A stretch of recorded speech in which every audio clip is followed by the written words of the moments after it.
Alberts Bridge Books presents The Popcorn Principles, a novelist's guide to learning from movies. Written by John Gaspard.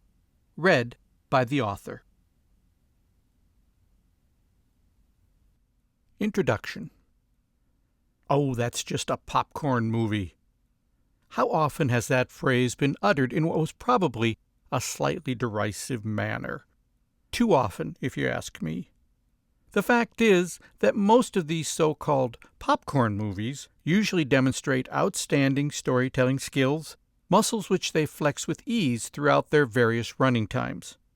Much can be learned by observing the principles at work in these seemingly effortless confections. So what does that have to do with how you go about writing your own fiction? It could be a lot. Conventional wisdom suggests the best way to write a novel is to read other great novels, which is true. Look no further than principle number 2 in this book. However, while reading a great work of fiction, like watching a classic magic routine, it's often impossible to see how the trick is being done. You instinctively know they've done something amazing, but for the life of you, you can't figure out how they pulled it off. Sometimes it's easier to recognize and absorb the tricks of storytelling in a different medium and then adapt those ideas into your own writing. There is, admittedly, a world of difference between making movies and writing novels. However, there are some areas which definitely overlap. Outstanding books and movies engage audiences by telling compelling, involving stories. The best, most crowd-pleasing films, sometimes called popcorn movies, do this by employing some key concepts which, as it turns out, are there for the taking by novelists. These are what I call the popcorn principles. 25 precepts gleaned from all phases of the motion picture creation process: pre-production, production, post-production, and distribution. As you'll see, there is surprising overlap between what they do and the process of creating, refining, and releasing books.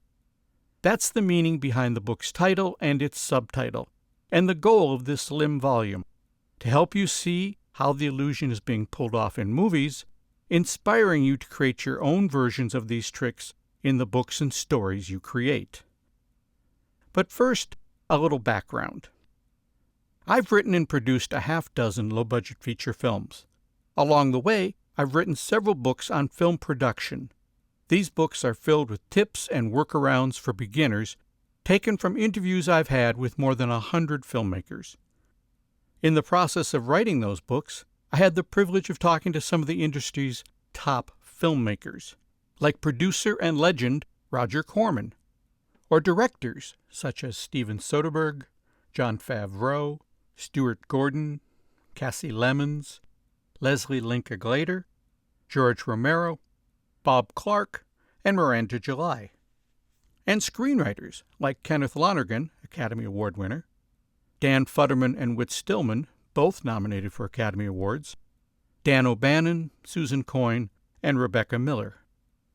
And editors such as Roger Nygaard, Dodie Dorn, and Carol Littleton. And even a handful of terrific actors like Edie Falco, Mo Collins, Alan Cumming, Barbara Steele, Griffin Dunn, and Tom Noonan, who, by the way, could also fit comfortably into any of those previous categories: producer, director, writer, and editor. I used the tips they offered on all aspects of filmmaking to craft 4 books for beginning filmmakers, giving them tips on how to succeed and get their movies made. Then I started writing novels, over a dozen of them as of this writing, and a funny thing happened. I came to realize that many of the filmmaking principles the pros had given me worked in my fiction writing as well. Not all of them, of course. Some were too technical in nature and referred to aspects which were unique to the world of filmmaking. But many of the principles not only applied to writing fiction, but were also a great help in making my writing better. Several of the best principles came, not so surprisingly, from the screenwriters I spoke to. The construction of a screenplay for a movie is often a master class in compression, in which each and every element is designed to move the story on a forward trajectory. Each moment leads, both inevitably and surprisingly, to the next dramatic moment. But it wasn't just the screenwriters. The directors, the producers, the editors, even the actors offered great ideas which could be easily adapted, helping me to improve my fiction writing. All I had to do was see how that idea in their world, filmmaking, might fit into my new world, writing novels. I simply had to look at the idea and ask myself, what's my version of this? What are they doing that I can adapt to my situation? What spin can I put on their technique to make it my own and improve my story? How can the way they solved that structural problem help me in structuring my novel?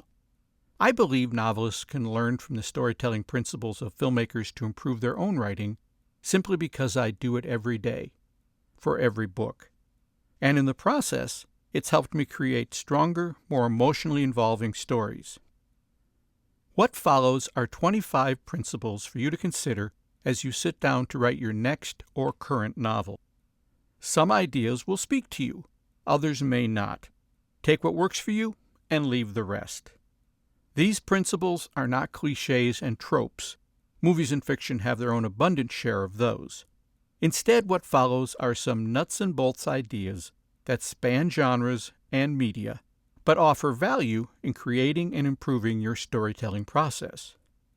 I've also included some homework at the end of each chapter, questions you should ask yourself about your book and how that particular principle might work for you. In addition, I've offered some movie-watching assignments, where you can experience the principles expressed in that chapter, or just watch some really great movies. However, I hope your learning doesn't stop here, within the pages of this book. Keep your eyes and your mind open. You may also discover your own connections and ideas as you ingest other media, principles that can help you on your own personal novel writing journey. If you find more, by all means, let me know about them. Until then, grab some popcorn, sit back, and settle in. We're headed to the movies. Part 1. Pre-production. Some key things to think about before you start writing. Principle number 1. Stop getting ready and just do it. Quote, "You cannot try to write. You either do it or you don't." End quote. In the world of movies, many would-be filmmakers often spend way too much time getting ready to make a movie when they should just be getting out there and doing it. They buy books, read interviews, listen to podcasts, and attend seminar after seminar, spending and sometimes wasting precious time and money which could be spent creating their projects. Sound familiar? The same is often true of fiction writers. Many of us spend months or years doing everything but write our fiction.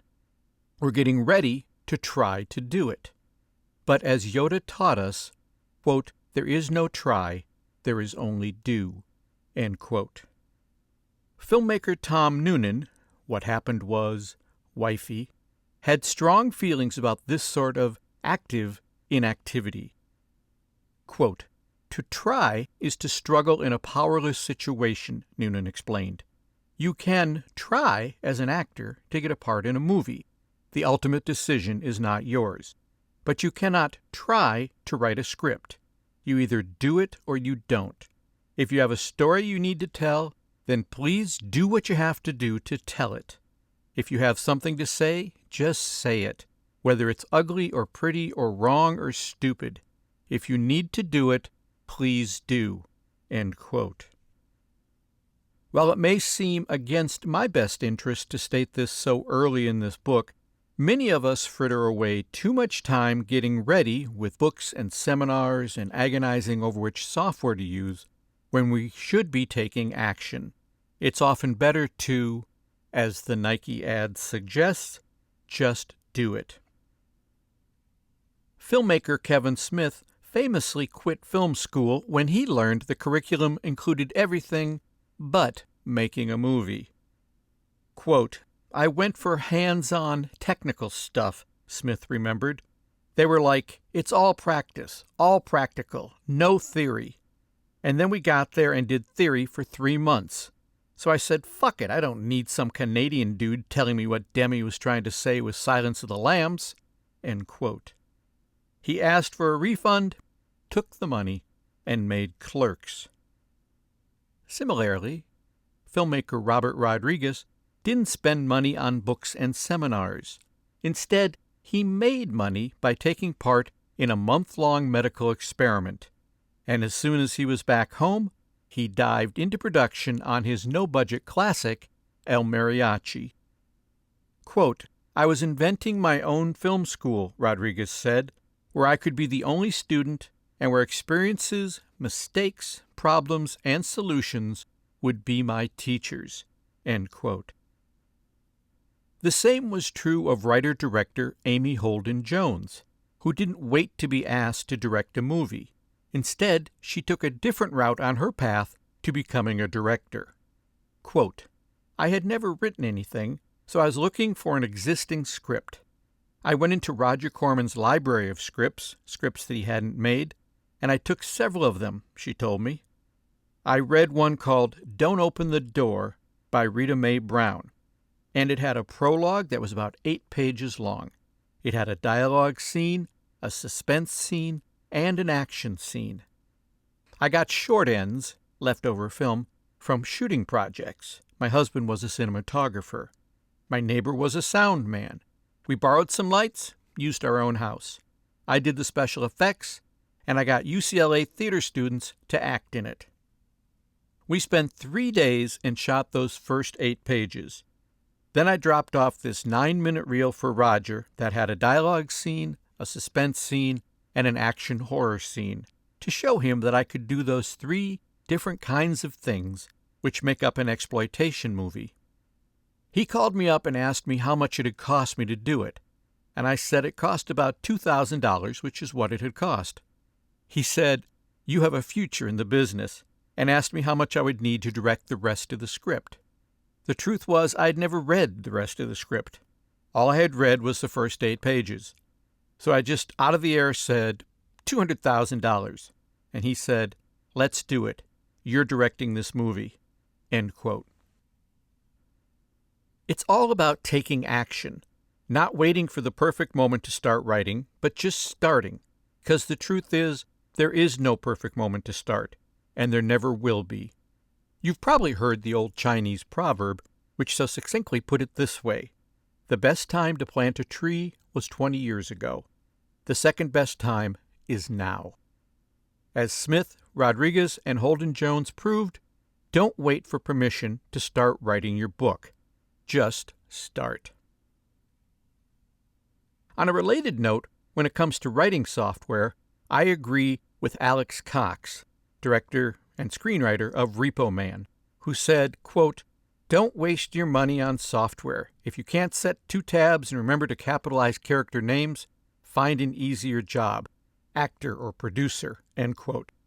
Alex went on to say, quote, pay no attention to screenwriting books or seminars. They are as useless as screenwriting software, end quote. In the interest of full transparency, I will admit that this book was written in Scrivener, a dandy writing program which I'm experimenting with. But all my novels and filmmaking books before this, each one was typed out on plain old Microsoft Word, which was all I needed to get the job done. It's surprisingly easy to become addicted to studying writing, i.e., buying books, listening to podcasts, and going to seminars, at the expense of actually sitting down and writing. There is a certain value in reading a couple books on the topic of writing, 2 to Consider, Stephen King's On Writing, and Anne Lamott's Bird by Bird. And it can't hurt to take in a seminar or 2, where you'll likely get as much or more out of the networking than the presentations. In that area, Mark Dawson's self-publishing launchpad is worth considering. But after that, stop spending money on learning resources and get down to the real learning. You'll do that by writing draft after draft. I recently came across this in a fortune cookie. Quote, even if you're on the right track, you will get run over if you just sit there. End quote. With writing, as with many things, one learns best by doing. So start doing.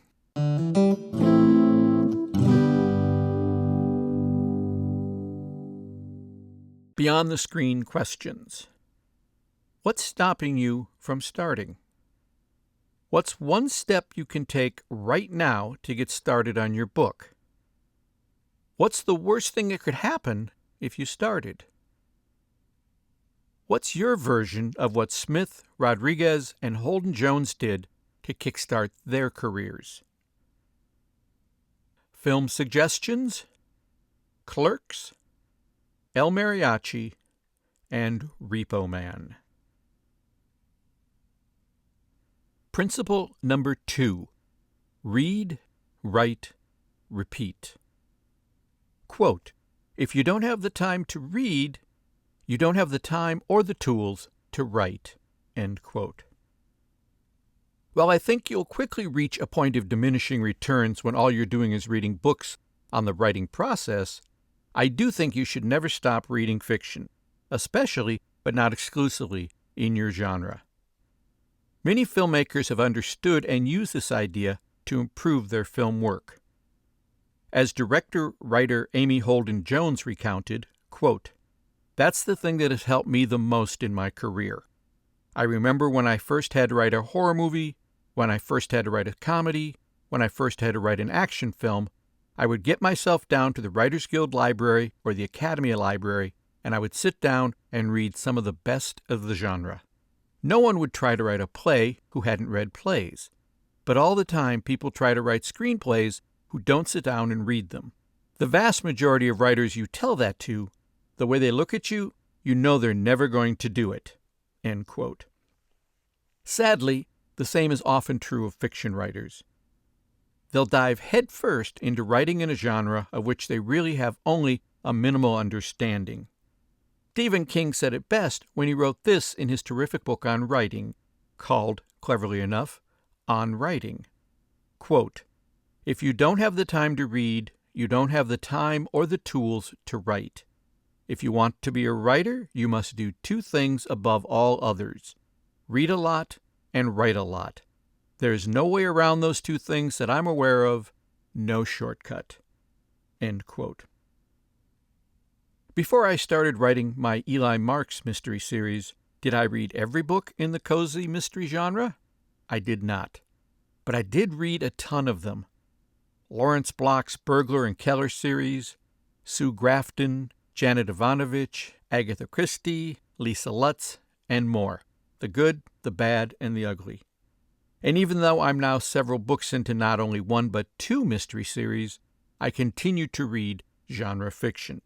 Anthony Horowitz, Richard Osman, Louise Penny. But at the same time, I also watched and rewatched movie mysteries. Murder on the Orient Express, the first one, The Last of Sheila, Sleuth, the first one, Death Trap, even episodes of Columbo. Plus long-form television productions, such as Magpie Murders, Only Murders in the Building, and Hugh Laurie's excellent version of Why Didn't They Ask Evans? This last one employs one of my favorite but seldom used tropes in well-written mysteries, a story where the answer to the crime is right there in the title. The same is true of The Last of Sheila and You'll Like My Mother. Regardless of your genre, you should read and continue to read other authors to help you gain a further understanding of the intricacies of your chosen form. And while you may glean some insight from the best in your category, there is also much to be learned from the examples where the writer may have fallen a bit short. It's often easier to see what someone is doing wrong, and hopefully not repeat it in your work, than to completely understand what they're doing right. Beyond the screen questions. When was the last time you read a book from your genre? What related media are you watching that is in your genre? What did you learn from the last bad book you read? Film suggestions. Movies about writing. Adaptation. The End of the Tour. Can You Ever Forgive Me? Barton Fink. Principle number 3. Exploit the unique. Quote, if it ain't personal, it ain't no good. End quote. There's one idea that smart filmmakers have benefited from over the years. If you're lucky enough to have access to something that people don't see every day, find a way to make it part of your movie. Director Herc Harvey recognized the value of that idea when he drove past an abandoned amusement park on his way home from a business trip. He realized the site would make a unique and compelling location for a movie. It was something most people had never seen before. Quote, it was sunset and I was driving back to Kansas from California when I first saw Saltaire, Harvey recalled. It's an amusement park located at the end of a half-mile causeway out in the Great Salt Lake. I felt I had been transported into a different time and dimension. I couldn't believe what I was seeing. I stopped the car and walked out to the pavilion. The hair stood up on the back of my neck. It was the spookiest location I had ever seen. When I got back to Kansas, I discussed Saltaire with my friend, co-worker, and writer, John Clifford, Harvey continued. We agreed that with the Saltaire location and others that we had locally, we just might be able to develop a script for a feature film. End quote. The result? His classic film, Carnival of Souls. For writer-director Tom DeCillo, it was one martini too many which inspired his most personal film. Quote, I was invited to the wedding of my wife's cousin, he explained. I had a martini. I'd never had a martini before in my life. And I said, wow, if that's how you feel after one martini, let's have another one. It was after the third martini that this guy came up to me, and he says, oh, Tom, it's great to see you, man. You're so lucky. You made Johnny Suede. You made a movie. Lights, camera, action. And I just erupted at him. I said, shut the fuck up. Making a movie is one of the most tedious, frustrating, intense experiences I've ever had in my life. And it's not just about getting the money.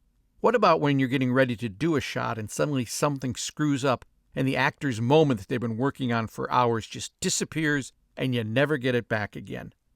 Well, that's where I had the idea. I swear, right there at that moment, I thought, that would make a film. Just confront a director with an endless number of disruptions and see what happens. And that's where the idea was born. End quote. That became his classic film, Living in Oblivion. For filmmaker Roger Nygard, it wasn't his personal experience but that of a friend which became the basis for an early movie. As Roger recounted to me, quote, my friend Joe Yanity had written a one-man show about his experiences selling cars. I read portions of that, and he told me some of the stories, and I said, you've got to make a movie about this. These stories are incredible. So that's where it started. Joe and I worked together writing a script based on his experiences, which is a process for me as a screenwriter that works best. I almost always work with a writing partner. My writing style is that I tend to write with people who've had interesting life experiences, but don't necessarily have the desire or the fortitude or the persistence to bring it to the screen. End quote. They worked together on a script, and the result was the now classic low-budget genre buster, Suckers. The genre-bending aspects of Suckers will be explored more in principle number 4, stay in your lane. Write what you know could easily win the award as the biggest writing cliché that is actually true. There is tremendous power in your own experiences and perspectives. Roger Nygard said it best when he told me, quote, I never got a job as a CIA agent, never went into the Marines, never became a fireman or a cop, didn't go on the road and get arrested or sell cars. Your own life is often the first and best place to start for a screenwriter. End quote. And that works for novel writers as well. The best and strongest angle you can offer is your own unique perspective based on your life experiences. And, oddly enough, the more you stick to the reality and the specifics of your situation, the more universal the story will become. As director Tom DeCillo explained, quote, whatever you write, you have to tap into something personal for yourself. I used to have an acting teacher who said to me, "If it ain't personal, it ain't no good." I absolutely believe that if you can find a way to tap into something that's very personal and then make a creative leap from there, that's the best way to do it. End quote. However, in order for this to work, you have to be willing to be honest and dig deep. According to Roger Nygaard, quote, "You have to bare yourself to the world in order to write something that other people will be interested in reading. It's not easy, it's hard. You've got to write things that you wouldn't even tell your shrink. Those are the screenplays that really stand out." End quote. Now, this is not to say that every story you write should be a literal autobiography, because nobody wants to see that. But you should draw on your own emotions and experiences to create real, truthful scenes. Writer Horton Foote, Tender Mercies, A Trip to Bountiful, put it this way, quote, "You create what you observe, what you see around you." End quote.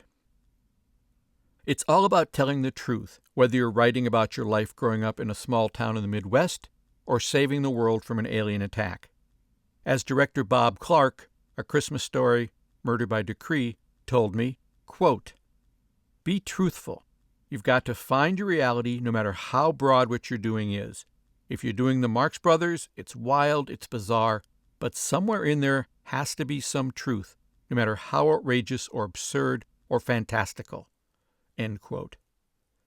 Or from the world of the novelist, here's the great Jasper Fforde on the subject, quote, "Readers are interested in the way a writer sees things, the unique worldview that makes you the person you are and makes your novel interesting.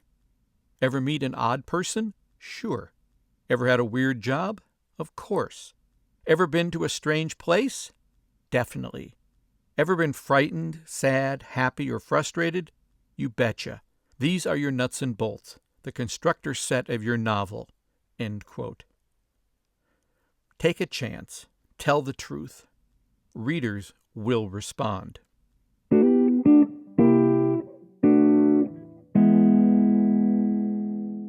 Beyond the screen questions. What unique aspect of your life could you use as the basis for your story? Who have you met who would make a great character and a wonderful starting point for a story?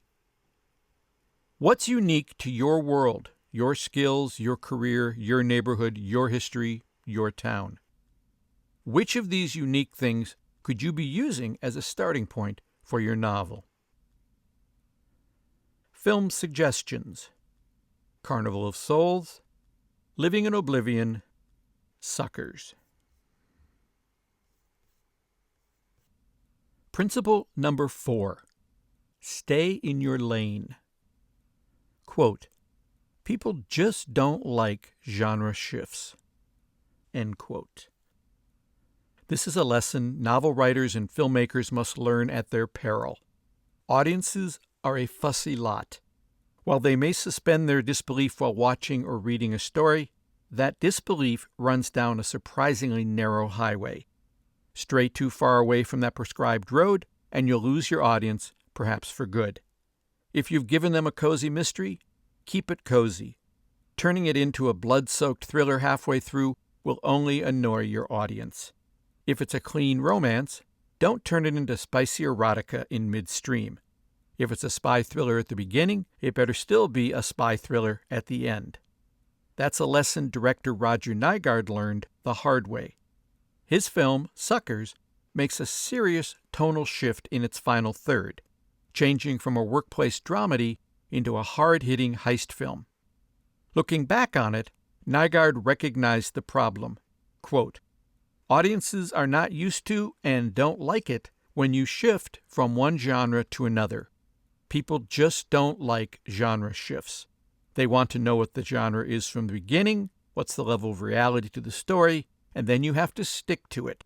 If you don't stick to one genre, then you're either taking a chance or doing an art film." End quote. That's not to say there's anything wrong with art films, or literary fiction in our world, if that's what you're setting out to write. But a genre story is like a contract with the audience, with certain built-in guarantees. One of those guarantees is to play fair, i.e., If you set up rules that govern your universe, then you better stick to those rules. The other assurance is that you are going to take the audience where you promised, and then, with any luck, beyond that. That doesn't mean you can't surprise them along the way. In fact, if you're not surprising them, you may want to start that rewrite right now. But if you change horses in mid-story, don't get annoyed if the audience doesn't follow, but instead rewards you with 1-star reviews and worse. Robert Rodriguez and Quentin Tarantino learned this the hard way with their early film collaboration From Dusk Till Dawn. Based on the marketing of the film, audiences came in expect to see George Clooney in a heist gone wrong thriller. Imagine their surprise when the story suddenly shifted into a gory, vampires on the loose tale. George Romero ran into similar issues with his film Martin, in which the main character's possible vampirism is decidedly ambiguous. Quote, "Initially, I was thinking of doing it as a comedy," Romero explained. "I just got one of those ideas that comes to you in the shower. If there really were vampires, they'd have problems living hundreds of years. They'd have to keep changing their passport photos. They'd have all these practical problems. So I wanted to do a comedy about the practical problems of a vampire in today's age." End quote. This was 40-plus years before What We Do in the Shadows came about. As always, Romero was well ahead of his time. Quote, "One day it just occurred to me that I could do this a lot straighter, and I could do a thing about somebody who's not a vampire at all," Romero continued. "I just thought that would be more, not romantic, but it would be, in a way, more of a tender story. I wanted to just spin a vampire yarn a little differently." End quote.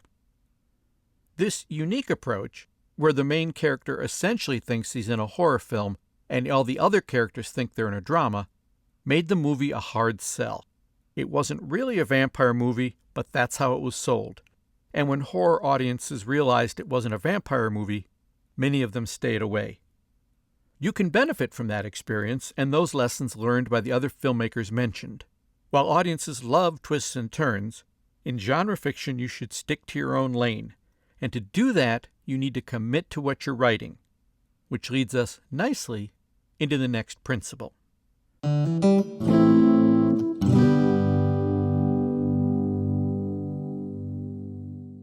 Beyond the screen questions. If you're writing genre fiction, can you define your genre? Are you mixing genres? Has this proven to be confusing for your readers? Are you staying in your lane? Does your story satisfy the key guarantees of your genre while offering a couple surprises?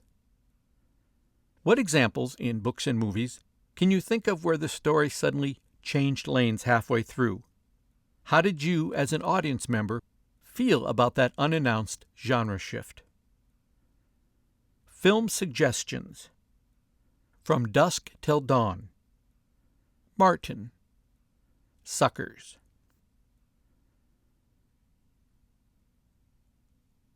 Principle number 5. You gotta be committed. Quote, "The enemy of art is the absence of limitations." End quote. There are many reasons why George Romero's first film, Night of the Living Dead, has entered the annals of film classics. But one key reason is this.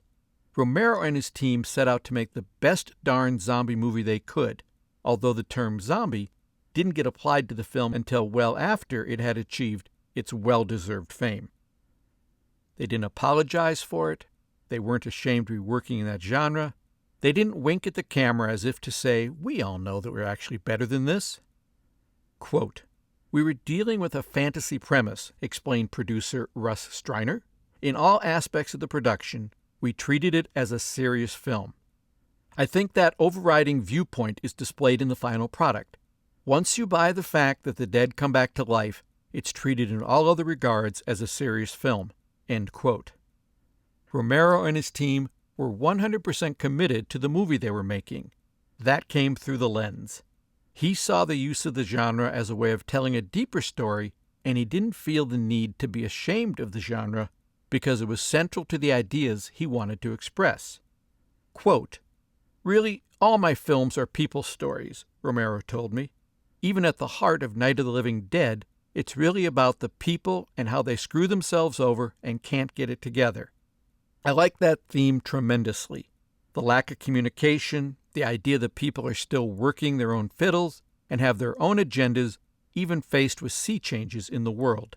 End quote. Audiences responded to those ideas and have continued to be moved and terrified by the movie over 50 years later.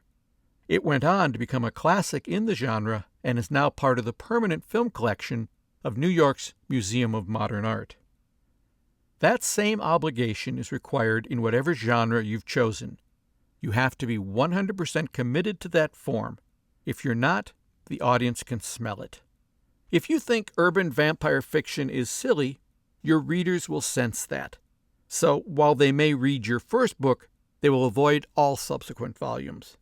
In the same way, if you think you're slumming when writing romance, your readers will agree and vote with their wallets. Do you think space opera is silly? That will come through in your writing, and the readers will tell you to blast off. You need to be completely committed to the form, the tropes, the expectations, and the requirements of your genre. Of course, that doesn't mean you can't flex your creative muscles within that framework. That's what Romero did with Night of the Living Dead and all the subsequent genre films he's made, sometimes successfully, sometimes not. See principle number 4, stay in your lane. Finding a creative spin within the tight boundaries of your genre is actually a requirement of the job, and in truth, it really will make your work easier. Filmmaker Henry Jaglom had this quote from his pal Orson Welles tacked up above his editing council for years. Quote, "The enemy of art is the absence of limitations." End quote. Filmmaker Jonathan Demme certainly understood this concept when he agreed to make Caged Heat for producer Roger Corman. Don't fight your limitations, make them work for you. While his assignment was to make a standard women in prison picture, Demme was completely comfortable working within the confines of the genre because of the freedom Corman offered. That is, as long as he stayed within the bounds of the Corman formula. Demme explained it this way, quote, "Having made sure that you accepted the rules of how to make a Corman movie, Roger then gave you an enormous amount of freedom to go ahead and do it. It wasn't until you started diverging from the formula or from the approach, or, God forbid, went a moment over schedule, that you heard from him. And of course, if you did stray from any of the pre-agreed conventions of making Corman movies, then you heard from him in no uncertain terms." End quote. For his part, Corman was very happy with what Demme produced within the confines of the Corman formula. Quote, "He made a really good picture that did what I asked him to do," Corman said. "It delivered the elements that the audience who wanted to see that kind of picture would come to see, yet at the same time there was an edge, a coldly humorous look at the film itself." End quote. Corman went on to say that it was Demme's commitment to the genre that set him apart from other wannabe directors. Quote, "The directors who say, 'Well, it's just a cheap picture, I'm going to knock this off,' are no longer in the business," Corman explained. "But the ones who said, 'Whatever the picture, I'm going to do the best job I can,' are the ones who stayed." End quote. Corman agreed that it was that attitude that made him feel Jonathan Demme would have a successful career, even starting with a movie like Caged Heat. Quote, "Jonathan told me this is going to be the best women in prison movie ever made," Corman said, and then added with a wry laugh, "and it was at least close." End quote. Being 100% committed to the book and genre you're writing is no guarantee of its success. But a lack of commitment can easily be the first fatal step toward the book's subsequent failure. Beyond the screen questions. Are you proud of the genre you're writing in? Is that reflected in your writing? Can you think of examples in books and movies of creators who were clearly ashamed of the genre in which they were working? Which genre limitations are you using to your creative advantage? Film suggestions: Caged Heat, Night of the Living Dead. Part 2. Production. Enough general theory. Now it's time to get down to some nuts and bolts ideas for taking your writing to the next level, with ideas from our friends in the movie industry. Principle number 6. Come in late, leave early. Quote, I want people to get the feeling that they're being dropped right into the middle of a rapidly flowing stream. End quote. As I mentioned in the introduction, the best screenplays are master classes in compression. A tremendous amount of storytelling needs to be accomplished in a short amount of time. Every action, every line, every darn thing needs to add to the whole. A podcast host once suggested to me that I must enjoy screenwriting more than writing books, as screenwriting allowed me to write, quote, tons more dialogue, end quote. Nothing could be further from the truth. Most movies have a lot less dialogue than most novels, simply because there isn't time for it. A movie generally runs between 90 minutes to 2 hours. Look at the running time for the audiobooks made from most novels. They can easily run 6 to 8 to 10 hours. Granted, the majority of that running time might be the prose, but there's a whole lot more dialogue in the average novel than in the average movie. Consequently, in screenwriting and in fiction, you should aim to get the most out of every line of dialogue in every scene. Trim the fat at every opportunity. And that principle begins with how you construct the scene in the first place. Where do you start it, and where you end it? What's the trick? Screenwriter William Goldman, The Princess Bride, All the President's Men, Misery, put it this way, quote, you always attack a movie scene as late as you possibly can. You always come into the scene at the last possible moment. Get on. The camera is relentless. End quote. What's the best way to do that? Try this. Think of each scene in your book like it's a party. Not a literal party, but a gathering of characters centered around one or more key plot points. The best parties are the ones where you arrive after everything is up and running, and you leave before the party winds down. And that works for the best scenes in movies.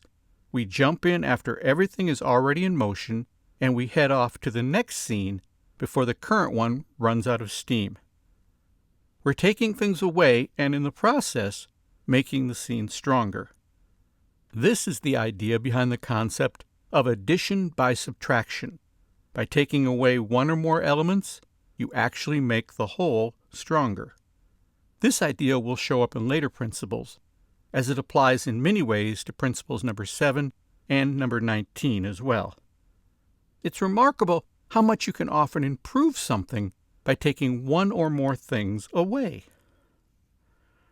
Once you understand this technique, thinking of the scene as a party, you will see it everywhere in all kinds of movies and TV shows. All the fat has been eliminated. Come in late, leave early. Director Michael Mann, Manhunter, The Insider, puts it this way, quote, I want people to get the feeling that they're being dropped right into the middle of a rapidly flowing stream. They didn't tiptoe in from the bank, they're just boom in it. The stream's moving. End quote. Not only is this a great way to add punch to your scenes, but in some instances, you can get an even bigger bang out of when you leave the scene and when you enter the subsequent scene. A quick example. In the original film of Mel Brooks's The Producers, 1967, Zero Mostel and Gene Wilder track down the author of the worst play of all time, Franz Liebken, on the roof of his New York brownstone. He is tending to his pigeons. They explain they want to buy the rights to his play, Springtime for Hitler, and Franz suggests they go inside to discuss it. If you want to watch this scene, it's about 31 minutes into the movie. In the original script, this was followed by a long scene in his kitchen. where Franz demanded they raise a toast to Hitler and then went on to say that he was one of the Führer's favorites. He begins to recount all the good times they had together.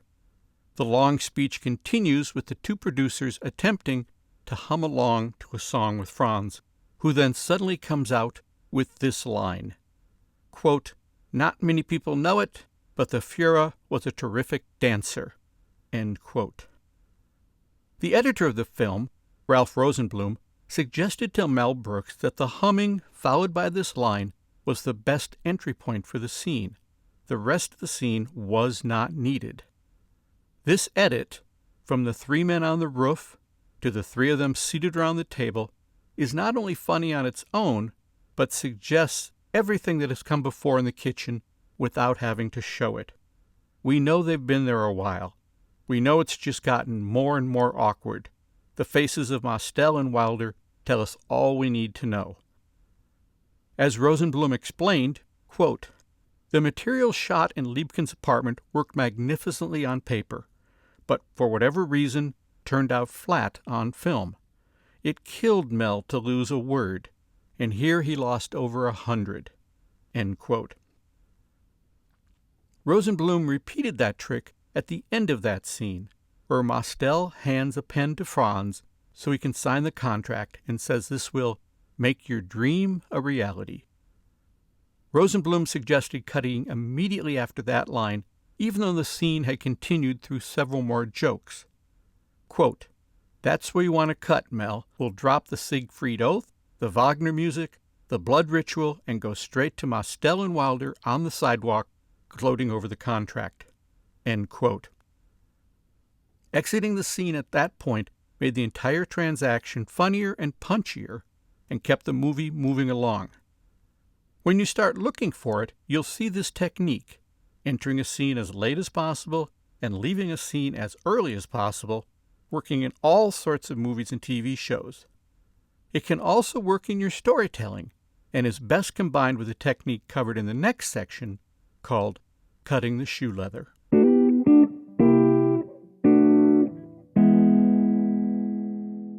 Beyond the screen questions. Take a look at several scenes in your writing. What is the impact if you start later in the scene? How does it change things if you leave earlier? What can you subtract from your writing that will actually make the whole piece stronger? Film suggestions?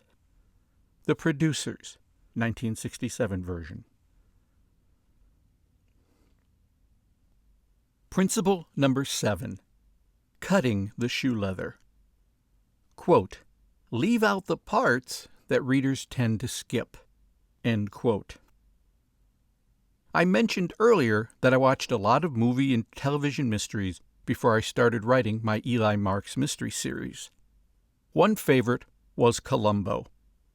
Created by Richard Levinson and William Link and brought to delightful life by Peter Falk, each episode employed a unique twist. Right up front, we, the audience, saw who the killer was and how they committed the murder. The bulk of the story then consisted of watching Columbo as he put all the pieces together and finally cornered the killer. While the stories were clever and Falk was brilliant, like many other TV shows from the era, Columbo employed a lot of what film editors have come to call shoe leather. Filmmaker and editor Roger Nygaard defines shoe leather thusly, quote, "The walk from here to there is not interesting. If somebody exits a scene and then enters another scene in a new location, we understand they had to walk or drive from one place to the other. Keeping anything between the end of one scene and the start of the next will test the audience patience." End quote. In Columbo's world, and the rest of 1970s crime dramas, that meant a lot of walking to and from his car, walking up to a suspect's house, walking over to cops at a crime scene, walking down a street to his next interview. Nothing related to the plot was delivered in these shots. I'm not including Columbo's fake exits, where he'd start to walk out of the scene and then at the last second turn and say, "Oh, just one more thing." Those moments were brilliant. And it's not just literal walking scenes. Shoe leather is anything that delays you getting from point A to point B. It's filler. and the audiences will add in the details. They don't need to witness the journey. Here's a classic example of eliminating shoe leather. In the movie Tootsie, the first 20 minutes of the movie are spent learning about Michael Dorsey's, Dustin Hoffman's, life as a struggling character actor.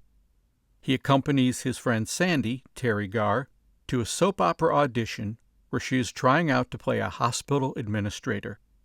In the lobby, Michael learns that he has been passed over for an important Broadway audition. He races to his agent, director Sidney Pollack in a terrific cameo, and learns that no one wants to work with him. Michael Dorsey is just too difficult.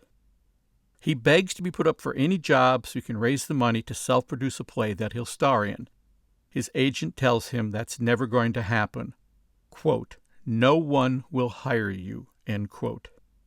Cut to Michael thinking as he says, quote, "Oh yeah?" end quote. This is clearly a moment of decision. He has decided to dress up as a woman, to audition for the part on the soap opera, to earn the money he needs to self-produce the play. This is followed by what I think is one of the greatest edits in movie history. A typical movie would have followed Michael's "oh yeah" with a montage of him turning himself into Dorothy Michaels, buying clothes, figuring out the makeup, choosing the wig, and on and on. But that's not what Tootsie does. It cuts immediately from Michael's "oh yeah" to a crowded Manhattan sidewalk. People stream toward the camera, and after just a couple seconds, we see Michael, but he is now fully costumed and coiffed as Dorothy Michaels. Director Sidney Pollack explained his thinking behind this edit. Quote, "Originally, there were a series of long scenes of him learning how to be a woman, talking to transvestites, talking to drag queens, learning how to fill balloons with birdseed because they make the best breasts, learning how to walk with a girdle on. I just took all of it out. It came out of my worrying about time pressure. We've got to get going, got to get going, got to get him to work. Let's not take any of that time. Let's jump to it." End quote. In short, they got rid of the shoe leather. When you start looking for it, you'll see this technique employed in some of the smartest movies and television shows. In some instances, the cut is nearly as classic as the movie itself, like the cut from the bone tossed in the air to the space station in 2001: A Space Odyssey, or the cut from Peter O'Toole holding the lit match to the sun on the horizon in Lawrence of Arabia. Sometimes an entire movie is about cutting the shoe leather. Martin Scorsese's After Hours is a masterclass of cutting out all the in-between parts and driving the story forward. Kudos to editor Thelma Schoonmaker for her work on that and most other Scorsese films.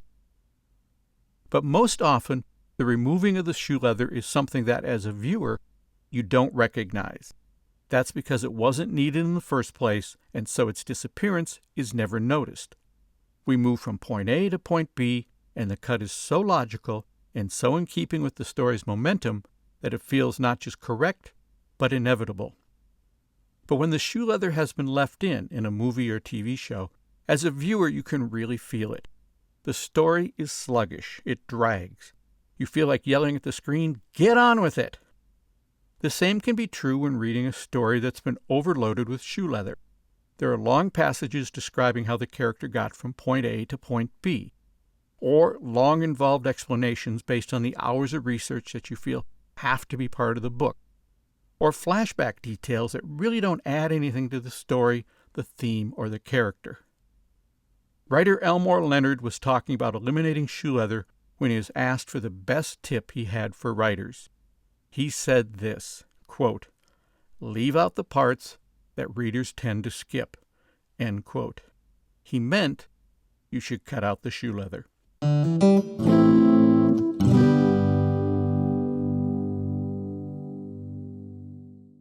Beyond the screen questions. Can you think of moments in your novel that are really just shoe leather? Why are those moments there? Are they helping or hurting? Think of two side-by-side scenes in your story. How could the storytelling be improved by cutting out all the in-between stuff? When editing your work, are there parts you skim past? Is it likely your readers will do the same? Film suggestions. Tootsie, After Hours. Principle number 8.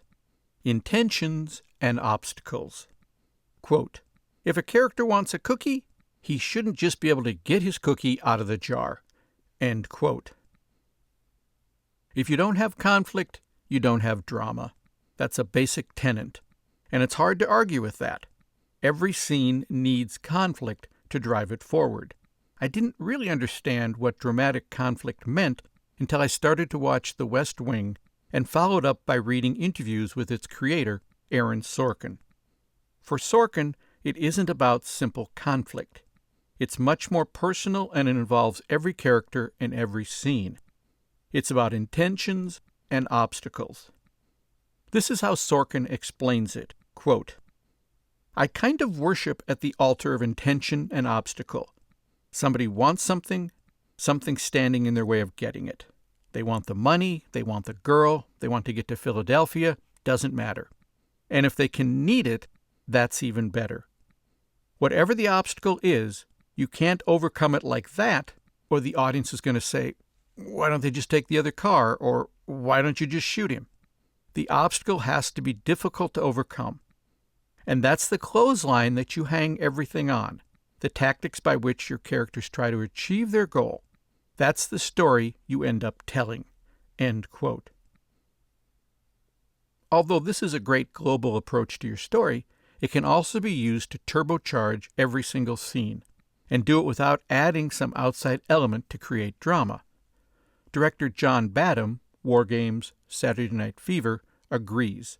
Quote, if you can't break a dramatic scene down into actable objectives that can be described by strong, actable verbs, the scene is no good. It has no place in the movie or the play. You may shoot it anyway, but it will always stop the movie cold.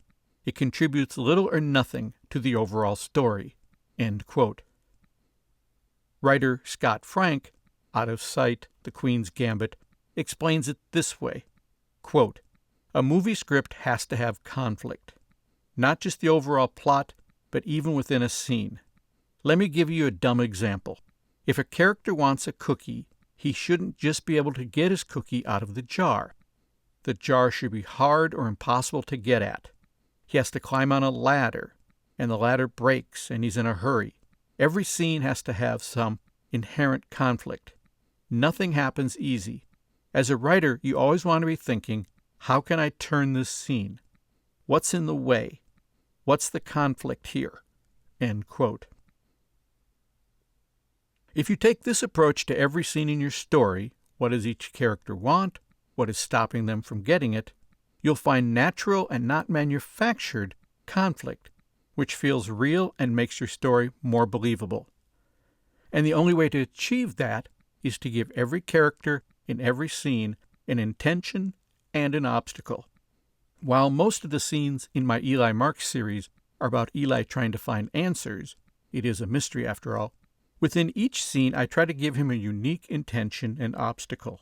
It can be as simple as trying to get out of a too comfy couch, or as inane as worrying about how to sneak a piece of hard candy from the bowl on his ex-wife's desk. But he always wants something, and there's always something getting in his way. Writer-director Miranda July worked in a similar fashion when crafting the script for her film, Me and You and Everyone We Know, although she substitutes the word problems for obstacles. But it comes down to the same thing. Quote, characters have intentions, whether you're conscious of it or not, she told me. And pretty quickly there's a set of problems. So then much of the scene comes out of trying to solve the problems. There's a certain point where there's just enough stuff where you establish problems, and at that point you start solving problems. End quote. Having trouble starting a scene, or writing a scene, or fixing a scene? Ask yourself, what's the intention for each character, and what's the obstacle in their way? Not really sure of an intention for a character? The world is full of opinions, but I often fall back on Elaine May's super suggestion. Quote, when in doubt, seduce." End quote.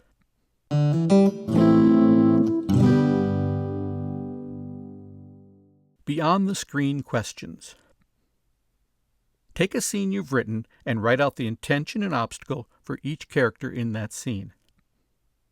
How does the drama of the scene improve when you sharpen each character's intention or become more specific about the obstacle?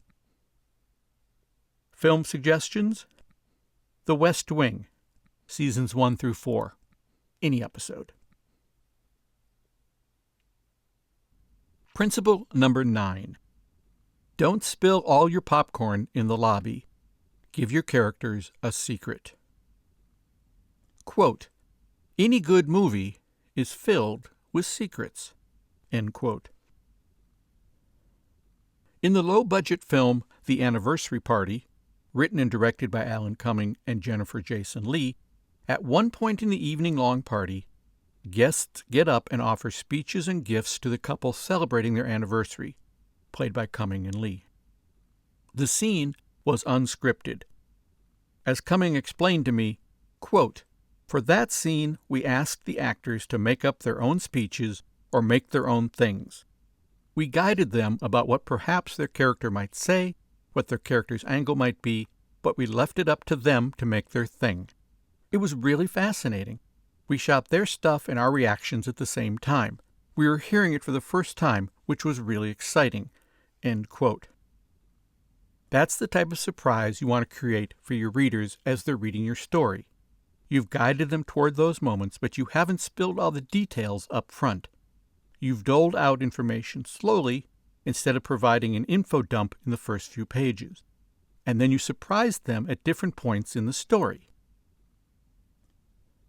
In the classic film Butch Cassidy and the Sundance Kid, the audience and Butch don't know the Sundance Kid has a secret. And we don't find out what it is until the fateful moment when the two of them are perched on a cliff with the super posse fast approaching behind them. It's only at that point, when pressed against the wall, that the Sundance Kid admits his long-held secret. It's the reason he's resisting making the leap into the river far below. Quote, "I can't swim." End quote. This is a secret that adds drama and suspense and humor while also providing more depth for the character. It's also a secret which clearly amuses Butch, who famously replies, quote, "Why, are you crazy? The fall will probably kill you." End quote. Don't confuse this with a major plot point secret. Kaiser Soze's real identity in The Usual Suspects, the reveal of Norman's mother in Psycho, or the identity of the murderer in any mystery. Instead, these are character moments which you hold back to provide gas to your story's engine, or moments that provide depth and background for one of your characters. For example, in the classic film Harold and Maude, there is a brief moment where Harold realizes that in the past, Maude had spent time in a World War II concentration camp. At about 69 minutes into the movie, the two are holding hands. Harold glances down and there's a super brief insert shot about 2 seconds long where we can see the remnants of a number tattooed on Maude's wrist. No further mention is ever made of this quick shot, but its impact on the film and on our understanding of Maude's character is immediate and lasting. As director Mike Nichols observed, quote, "Any good movie is filled with secrets." End quote. Other examples of well-placed secrets include, and I'll skip this part if you're a freak about spoilers for shows and movies that have been around forever, President Bartlett's secret that he has MS on The West Wing, Don Draper's secret that he really isn't Don Draper, but is in fact Dick Whitman on Mad Men. The Mandarin is actually an actor in Iron Man 3. The real reason the castaways are stuck on Gilligan's Island. Gilligan didn't tie the anchor down before throwing it overboard. The secret doesn't have to be earth-shattering, but it needs to be at least interesting and perhaps surprising. And we shouldn't learn it right away. Audiences like it when you don't tell them everything about a character all at once, but dish it out slowly. And sometimes, characters will tell you their secrets before you reveal them to your readers. Here's another story from Aaron Sorkin about The West Wing. Quote, "We were a few days into shooting the pilot when I noticed that Richard Schiff was wearing a wedding ring. I went to him and said, 'You know, Richard, I didn't think Toby was married.' He said, 'Yeah, I don't think he is either.' I said, 'Why is he wearing a wedding ring?' And Richard said, 'I was leaving that to you to figure out.' And so it came to be that Toby was still in love with his ex-wife." End quote. Think about all the surprising things you've learned about friends you've known for years. It happens more often than you might realize. After knowing my wife-to-be for a while, I was surprised to learn she had once been questioned by the KGB while on a school trip to Russia. A coworker at a small company who was the furthest thing from Fred Astaire surprised everyone when he and his wife hit the dance floor at a Christmas party. They were a phenomenal dance duo. A vendor casually mentions he owns 2 homes, one for his family and another for his massive G.I. Joe collection. Finding out something new about someone you thought you knew well can add a lot of kick to your story. The secrets are out there and can be used to your advantage, story-wise. Beyond the screen questions. Are you slowly revealing your main character or overwhelming your readers with tons of information jammed into Chapter 1? Do your characters have any secrets you haven't revealed yet? If so, when would be the most or least opportune time to do that? What secret could you give your characters that might provide some surprising depth? Film suggestions. Butch Cassidy and the Sundance Kid. The West Wing, Season 2, Episode 18, 17 People.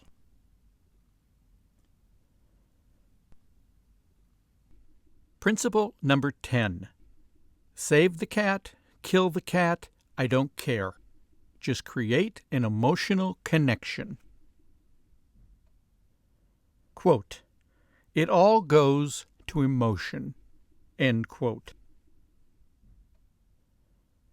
How much do you care about Hannibal Lecter? Do you feel you had an emotional connection to the sociopathic, murderous cannibal? No? Consider this. At the end of Silence of the Lambs, Lecter is clearly on his way to murder his nemesis, Dr. Chilton. I'm having an old friend for dinner. He's not just walking, he's happily sauntering toward this homicidal encounter. Quick, at that moment, who are you rooting for? I'm willing to bet your money was on Dr. Lecter. Like it or not, the movie created an emotional connection between you and everyone's favorite cannibal. You wanted him to win. Once it was clear he was never going to hurt Clarice, you didn't care one way or the other what fate befell the snotty Dr. Chilton, which is a primary goal in all storytelling, movies, plays, books. Make a connection. You and Hannibal Lecter at the end of Silence of the Lambs? Emotionally connected. Mission accomplished. Creating an emotional connection between your main characters and your audience is the secret to making a hit movie and writing a successful book. While story, pacing, surprises are all important, it's the connection you create between your reader and your characters which is going to make the biggest difference. Writer-director Jon Favreau explained it to me this way, quote, "It all goes to emotion. If you're emotionally engaged, everything is going to be funnier, more satisfying, scarier, everything. It's that emotional connection that you feel." End quote. Favreau believes this emotional connection was one of the reasons Swingers was so successful with audiences.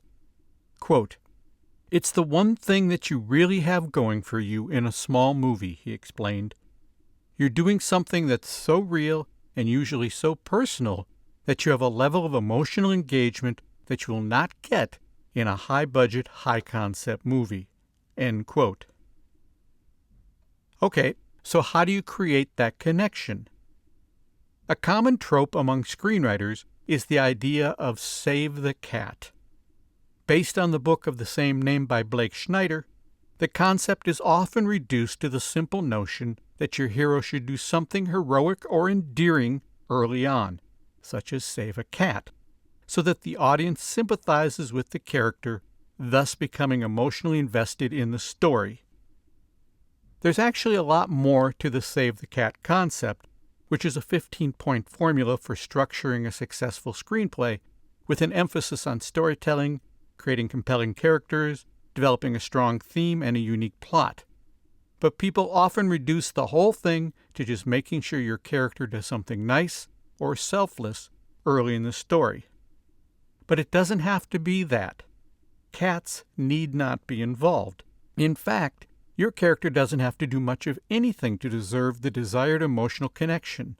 Instead, if someone else is horrible to your main character, you can build sympathy for a character even if they are somewhat reprehensible, i.e., the Dr. Lecter example above. A less murderous example can be found in the Marx Brothers movie A Night at the Opera.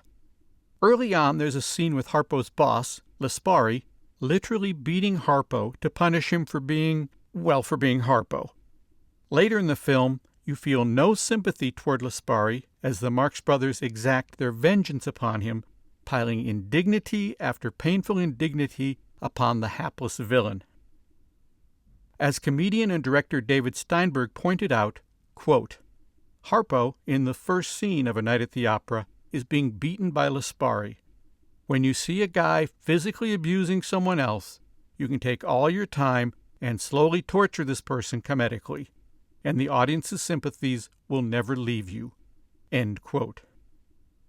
Creating this relationship between your readers and your characters is a primary goal in pulling readers into your story. Accomplish this connection, and you're well on your way to a successful and compelling story. Beyond the screen questions. What steps have you taken to help your readers connect with your main character? What's your version of Save the Cat in your story and with your main character? Do you have an unlikable main character? If so, what can be happening in the world around this character to make readers root for them? Film suggestions. A Night at the Opera. Silence of the Lambs.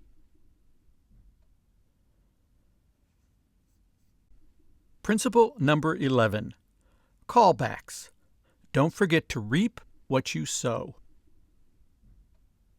Quote, audiences love a callback. End quote.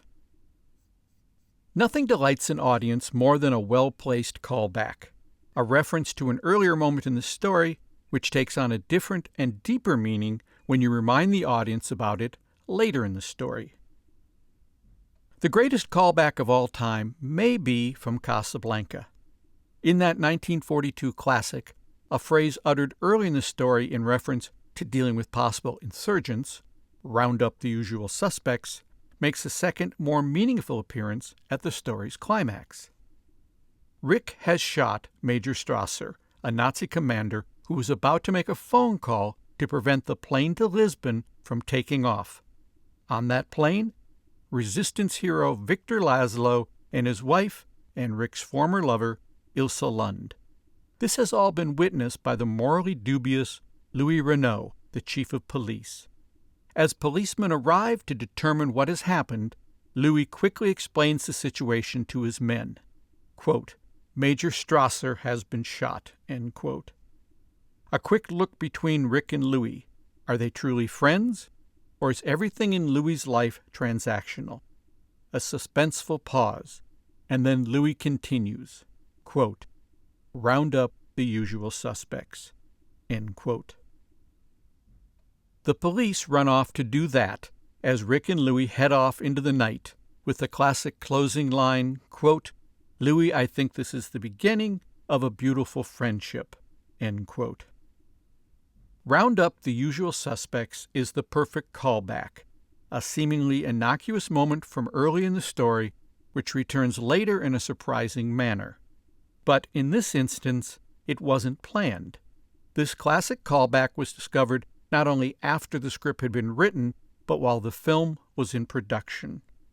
The two screenwriters who worked on the script during the shooting of the movie, brothers Julius and Philip Epstein, wrote scenes while filming continued, creating a 3-page outline of how all the story elements would come together in the final, pivotal airport scene.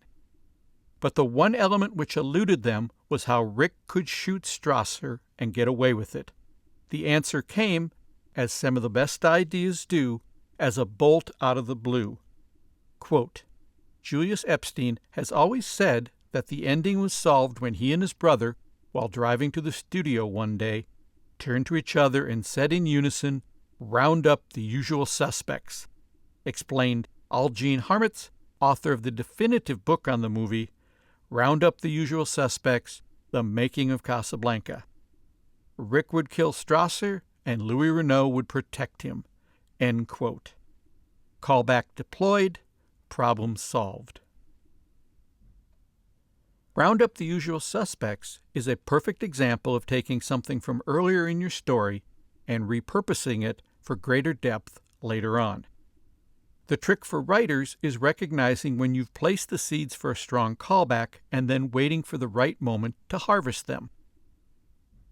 For the Epstein brothers, the key was recognizing and remembering the phrase and then understanding the impact it could have at the end of the story. Callbacks can take all kinds of different forms. In the Veep pilot, Selena expressed the hope that a big news story, something like Tom Hanks dying, would occur and distract the media from her current scandal. Then, in the final episode of the series, Selena's funeral is preempted by a big news story, the death of Tom Hanks. In the comedy film Stuber, the silent nature of the hero's electric car is mocked early in the story. Then, in the climax of the movie, the very fact of the car's silent running helps to save the day. In the classic horror film Henry, Portrait of a Serial Killer, a simple prop which appears early in the film, a guitar case, takes on terrifying implications later in the story. In the indie comedy Go, the nearly unnoticed disappearance of a minor character halfway through the movie comes back as a surprise at the end. This is also known as the "something we forgot" trope, which can be found in many stories and movies, including Airplane and Home Alone, which is essentially a feature-length version of the "something we forgot" trope. There may be no greater use of callbacks than in the movie Back to the Future. The entire script by Bob Zemeckis and Bob Gale is really just one long, continuous callback. I won't begin to list all the callbacks, as such a compendium would require a book of its own. Suffice it to say that Zemeckis and Gale did a brilliant job of creating a web of connected threads throughout the film, and to a lesser extent throughout the trilogy, that bounce and ping off each other in many delightful ways. This talent for callbacks was also evident in their earlier film, Used Cars, where it tossed off references, the impending arrival of driving school students, the irrational fear of red cars, return with surprising implications later in the story. Whether you're building your story around callbacks, like Zemeckis and Gale did so brilliantly, or combing through your first draft to find gems to help you cross the finish line in your final draft, like the Epstein brothers, callbacks can be a secret weapon which you can deploy to surprising effect during your story. A word of warning: don't harvest your callbacks prematurely. Years ago, I was reading a cozy mystery, principle number 2, read, write, repeat. In the course of the story, a secondary character purchased a weapon, a taser. Then, within a chapter or two, the taser came in very, very handy during a fight scene. Suspiciously handy. This was not a good callback for two key reasons.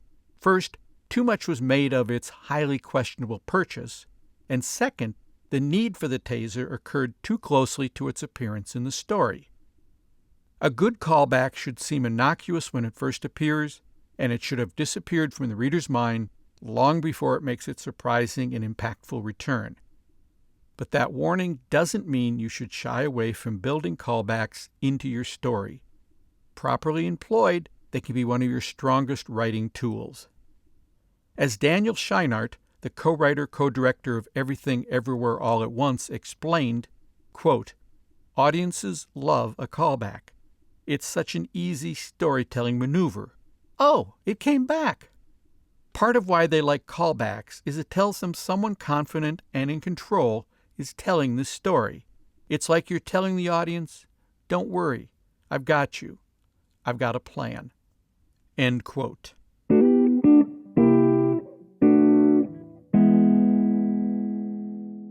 Beyond the screen questions. Are you currently employing any callbacks in your story? Are your callbacks well placed, innocuous, and far enough from their use in the latter portion of the story? Have you combed through your draft looking for callback seeds you may have planted without realizing it? Film suggestions: Casablanca, Go, Back to the Future, Used Cars. Principle number 12. Great exposition doesn't sound like exposition. Quote, "To write exposition brilliantly is hard."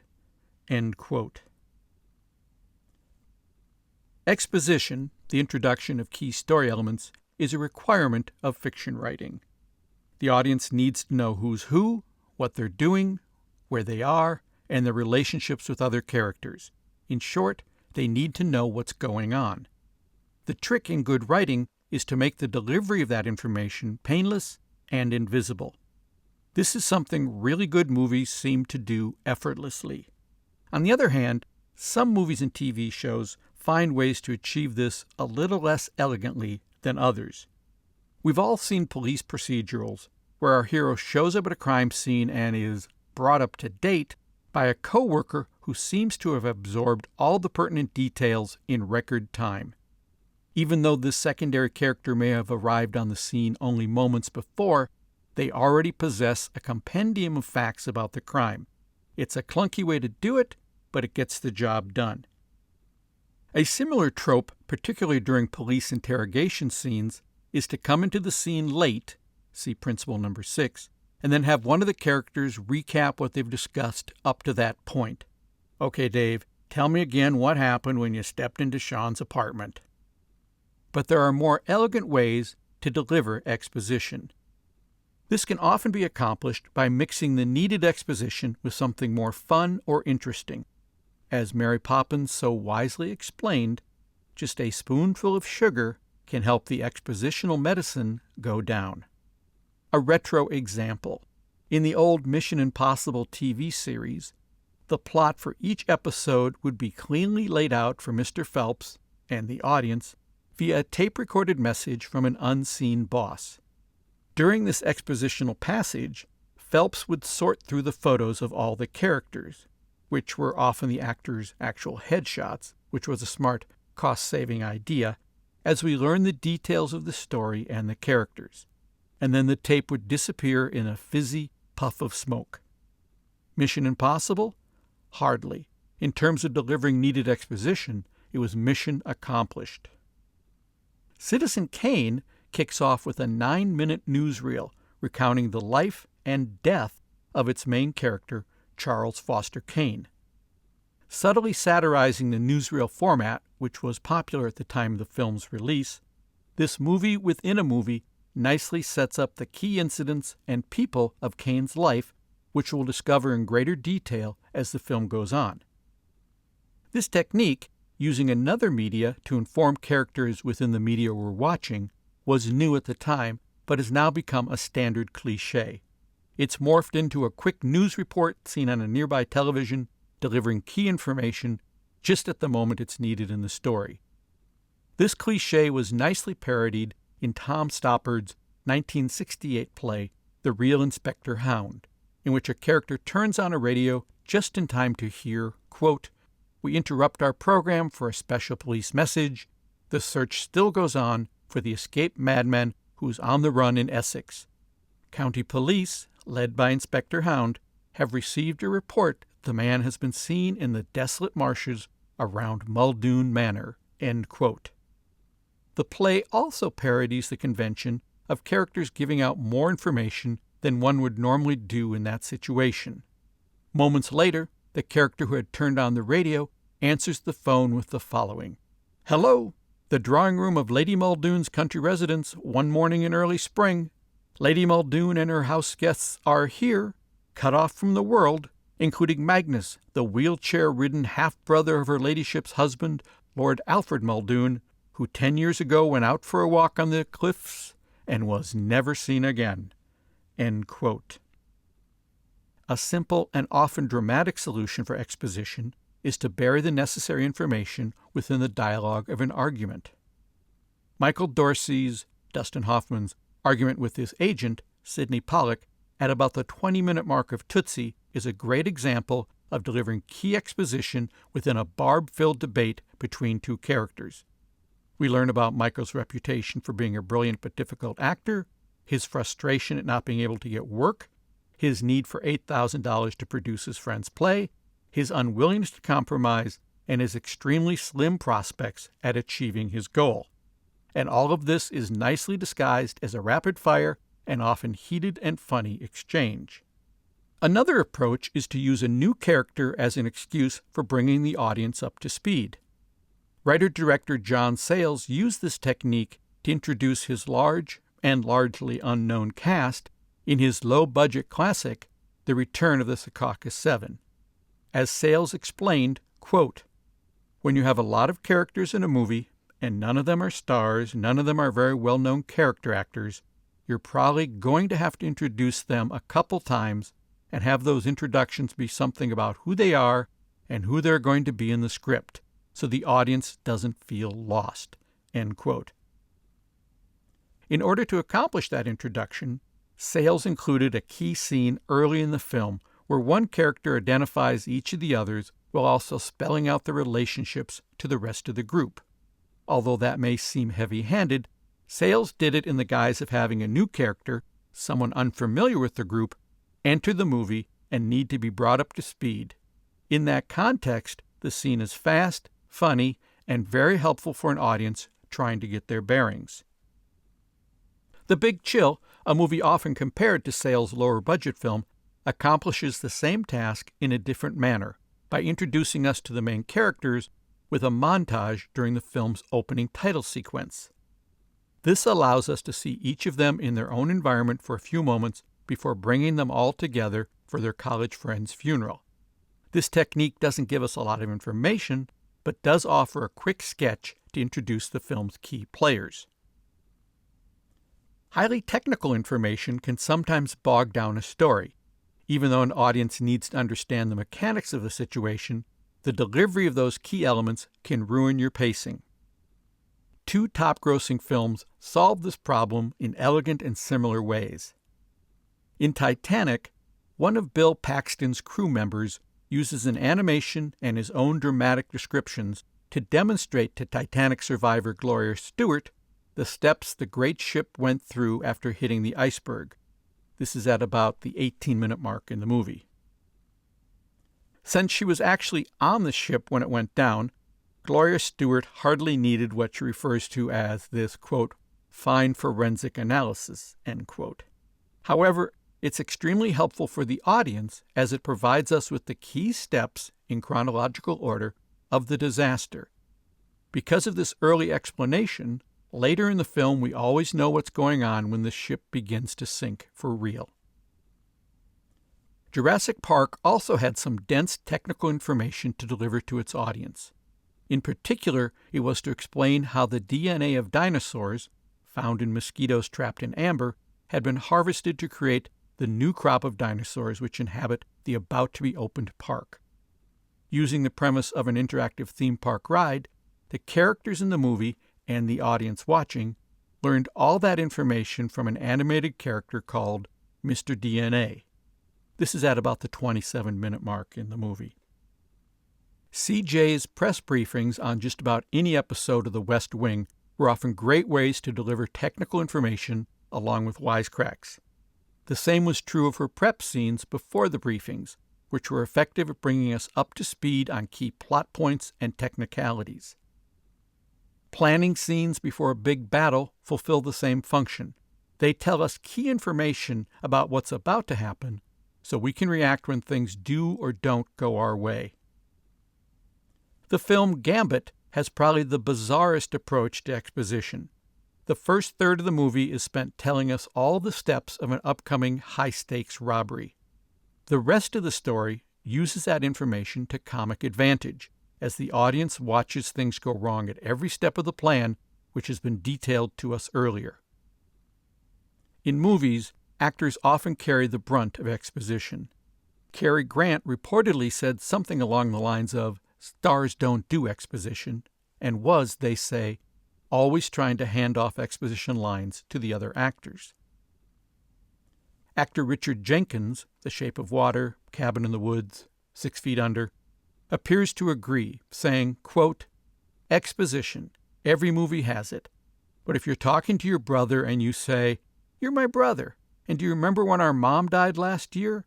And she was sick, with cancer? And do you remember our uncle came over and he shot Jim in the arm that day?' It's like, does your brother have Alzheimer's? I mean, what? Why are we having this conversation?" It's for the audience. You want to stay away from that stuff. But to write exposition brilliantly is hard. There are things the audience has to know about you, but how did they find that out? And that's when you see the skill of the writer." End quote. Excellent exposition can take many varied forms. A bizarre form of communication, a parody of a traditional form, a new character, an argument, a recap for someone just entering a scene, a fun presentation, a planning session. These are all relatively painless ways to bring the audience up to speed, which in its purest form is a raison d'etre for exposition.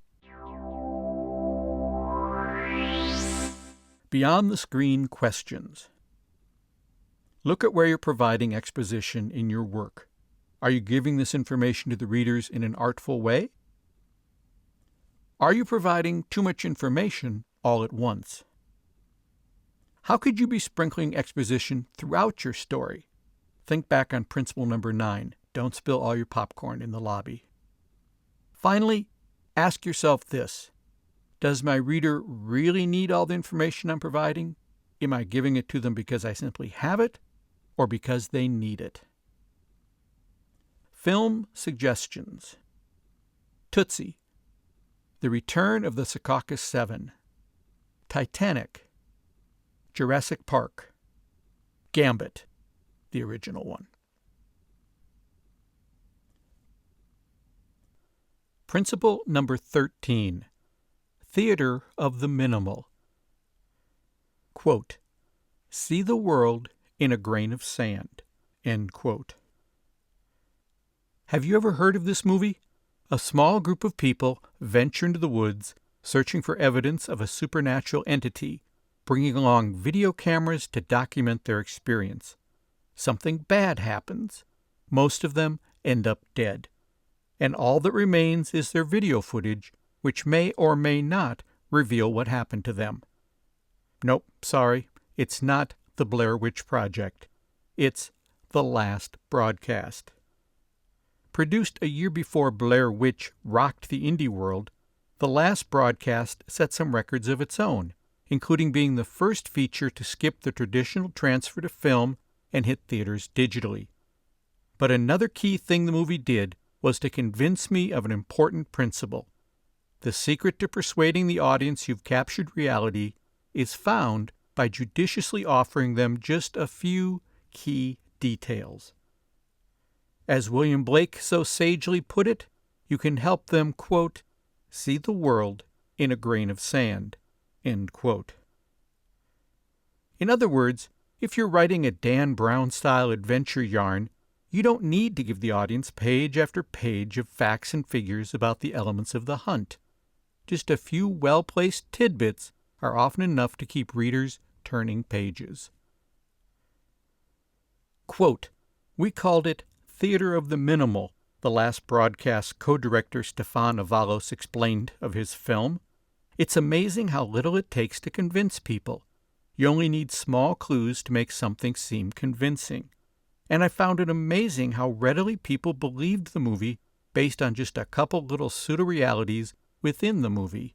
End quote. Many of those convincing details were found in the numerous newspaper articles and legal documents which appear on screen in the movie.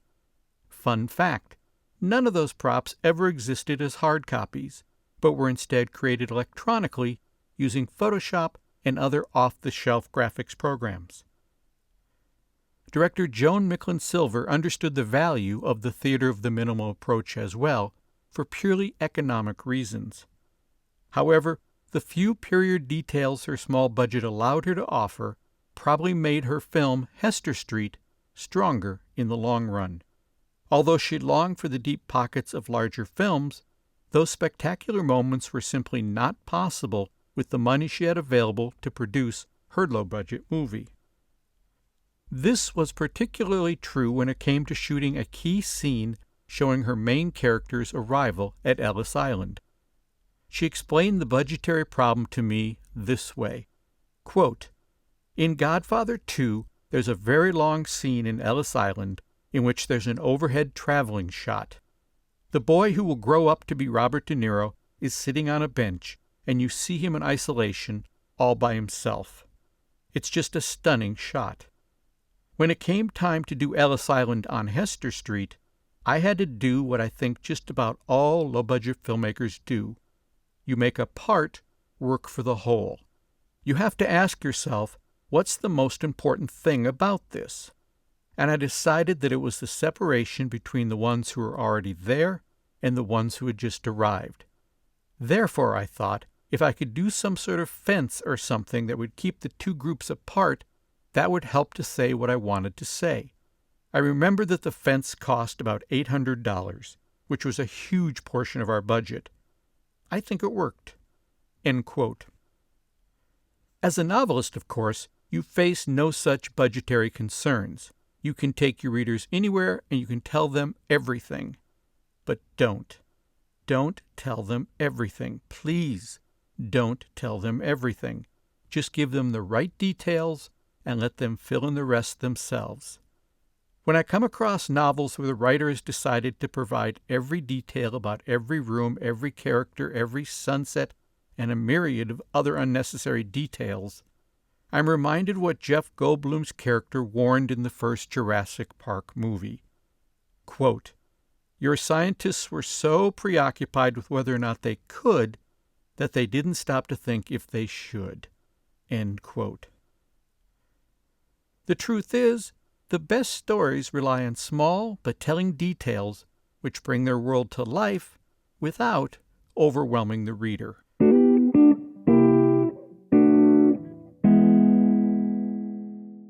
Beyond the screen questions. Look at any chapter from your novel. Are you providing more detail than necessary? Remember principle number 9, don't spill all your popcorn in the lobby. What are the key details your reader really needs to know? Are you providing details simply because you have them and, quote, don't want to waste them, end quote? Or are they truly necessary to the telling of your story? How can you make the part work for the whole? Film suggestions. The Last Broadcast. Hester Street. Principle number 14. Keep Lester awake. Quote, "If it's not moving the plot forward, it doesn't belong in the script." End quote. Who is Lester, and why do we care if he's awake or asleep? Director Stuart Gordon, Reanimator, learned about Lester while he was directing plays in Chicago before moving to Los Angeles. Lester was the husband of one of the theater's patrons. As Gordon explained to me, quote, "Lester was notorious for falling asleep in the middle of the plays and sometimes snoring. So I was always in the back of my mind thinking, we've got to keep Lester awake. We have to have something going on every moment to keep Lester from falling asleep. And I think I'm still trying to keep Lester awake." End quote. As authors, we too need to keep Lester in mind while crafting our stories. Are we keeping it interesting? Is the story surprising? Are we always moving forward? Are we, as Elmore Leonard suggested, leaving out the parts that readers tend to skip? See principle number 7, cutting the shoe leather. I think this was expressed in its best and simplest form by director Brian Levant, Beethoven, The Flintstones, Jingle All the Way. Quote, "My first goal is not to bore anybody." End quote. Dan Futterman, the Oscar-nominated screenwriter of Capote, learned this from his wife, who's also a writer. He shared drafts of the script with her during his writing process. Quote, "She was clear and strict with me, saying, if there are any scenes where people are just talking, cut it, because if it's not moving the plot forward, it doesn't belong in the script. And that was important to learn. It has got to move." End quote. Not only should every scene move your story forward, each scene should also contain its own intrinsic tension. As Stuart Gordon explained, quote, "Every single scene should have some tension in it. You really can't have any scenes with people just sort of sitting around and relaxed. You have to find the tension in each scene. What you really want to do is to keep people on the edge of their seats all the way through." End quote. Look back at principle number 8 about giving each character in a scene their own intention and obstacle. While there is the old cliché of people reading a book at night to help put themselves to sleep, your goal should be just the opposite. You want to keep them awake, turning page after page, unable to nod off because they are so engaged in the story.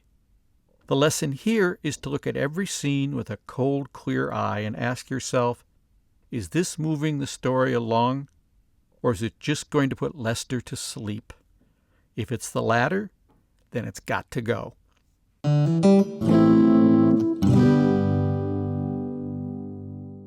Beyond the screen questions. Be honest. When reviewing your manuscript, are there sections, paragraphs that you tend to skip over? If so, go back and look at them more closely. Are they adding tension, humor, moving the story forward? Or are they likely to put Lester to sleep? Do the endings of each of your chapters make the reader want to turn the page and find out what happens next, or turn off the light and go to sleep? Film suggestions.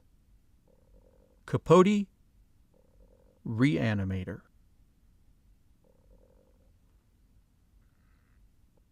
Principle number 15. All's well that ends well. Quote, "We've been conditioned from childhood to expect good to triumph over evil. When someone subverts that a bit, people can get rubbed the wrong way." End quote. I don't think anyone would dispute the importance of a strong and satisfying ending. It's the last thing the audience and the readers will experience, and it can either leave them elated or deflated. The world of movies can be broken into many categories, but there is clearly one subsection of shame. Movies whose endings were not merely disliked, but consistently derided.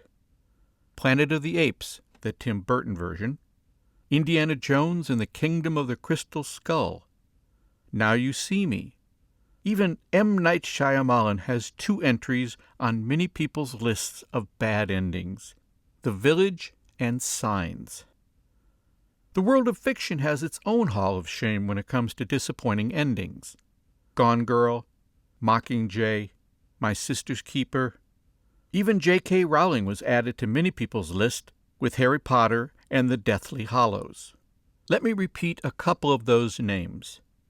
Tim Burton, M. Night Shyamalan, J.K. Rowling. Proof that anyone can stumble when it comes to crafting the right ending for their work. The trick is balancing the ending you want with the ending your audience needs. What follows are a few cautionary tales. Sometimes it's our favorite moments in what we write or shoot that are doing us the most harm. For Kevin Smith, it was his original ending for Clerks. The convenience store clerk, Dante, says goodnight to the video store clerk, Randall, and prepares to close the store. One final unseen customer enters. Dante tells him that they're closed. Suddenly, the customer shoots Dante and robs the store, leaving our main character dead on the floor. Brian O'Halloran, who played Dante, remembered his initial reaction to the idea. Quote, "I thought the script was funny, but I hated that ending. I never thought it worked. I just thought it was too quick of a twist. I remember going to Kevin, and I believe I told him I didn't like the ending, but we did it anyway." End quote. Smith, however, loved the surprise conclusion he had devised. Quote, "To me it was like, that's the ultimate joke. He is not even supposed to be there, and he gets killed." End quote. Cooler heads prevailed. Quote, "Right before we went to Sundance," Smith recalled, film agent John Pearson said, "There is one thing you have to do with the movie. You have to cut the ending off." And I knew that a few people who loved the movie hated the ending. But John was like, "I really think you should cut the ending, and if I am wrong, you can put it back later. You can talk to the distributor and ask them if you can put it back." So we cut it right before we went to Sundance. End quote. That was a smart choice. Cutting that downer ending made for a stronger experience for audiences and opened the door for 2 subsequent sequels as well. See principle number 19, Kill Your Darlings. For the ending of The Last Broadcast, co-directors Stefan Avalos and Lance Weiler opted to take a big creative risk, which may or may not have paid off, depending on who you ask. Audiences are split on the ending. The people who love it really love it, and the people who hate it loathe it. One website review of the movie opened with this heading, quote, "The Last Broadcast? Worst ending ever? Maybe." End quote.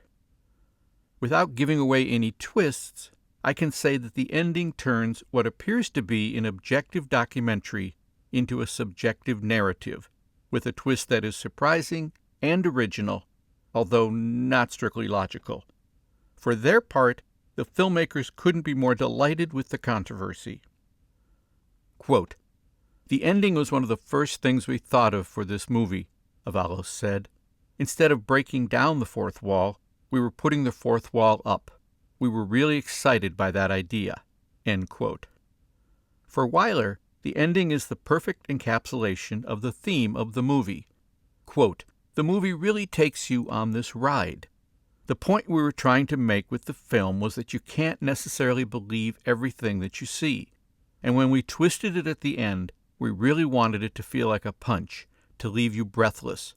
That was a very bold choice on our part, to all of a sudden break that wall and go into what was effectively a narrative.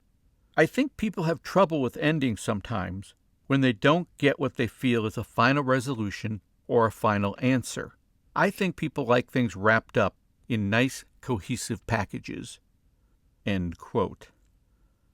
On the flip side of that sentiment is Neil LaBute's controversial first film, as opposed, I suppose, to all of his subsequent controversial films. That film, In the Company of Men, is a 1997 black comedy drama. It tells the story of 2 white-collar businessmen, Chad and Howard, who hatch a cruel plan to emotionally terrorize and manipulate a vulnerable deaf woman they've both met. The film follows their journey as they carry out their plan and the effects it has on all 3 of their lives. Some audiences have come away from the movie appalled, more than anything else, by the fact that, spoiler alert, Chad gets away scot-free and doesn't pay for his horrible behavior. However, for LaBute, that was the whole point. Quote, "I felt that was truer to the story that Chad goes unpunished. A lot of people are more keen to give what the audience wants, which isn't always the truth. It's perhaps more what they've come to expect. We've been conditioned from childhood to expect good to triumph over evil. When someone subverts that a bit, people can get rubbed the wrong way. But all the Chads in this world don't get caught. To spend 90 minutes being creative and then 5 dashing it all by making the audience feel good about themselves isn't worth it to me." End quote. Your ending is the last thing your readers are going to experience. If your ending hasn't brought your audience to the satisfying conclusion of an emotionally fulfilling journey, their opinion of everything that has come before it, as wonderful as it might have been, can be seriously jeopardized. Just ask the folks who watched the last episodes of Lost and Game of Thrones. So proceed with caution, and just to be safe, test your ending on your beta readers, which leads us very nicely into principle number 16, previews.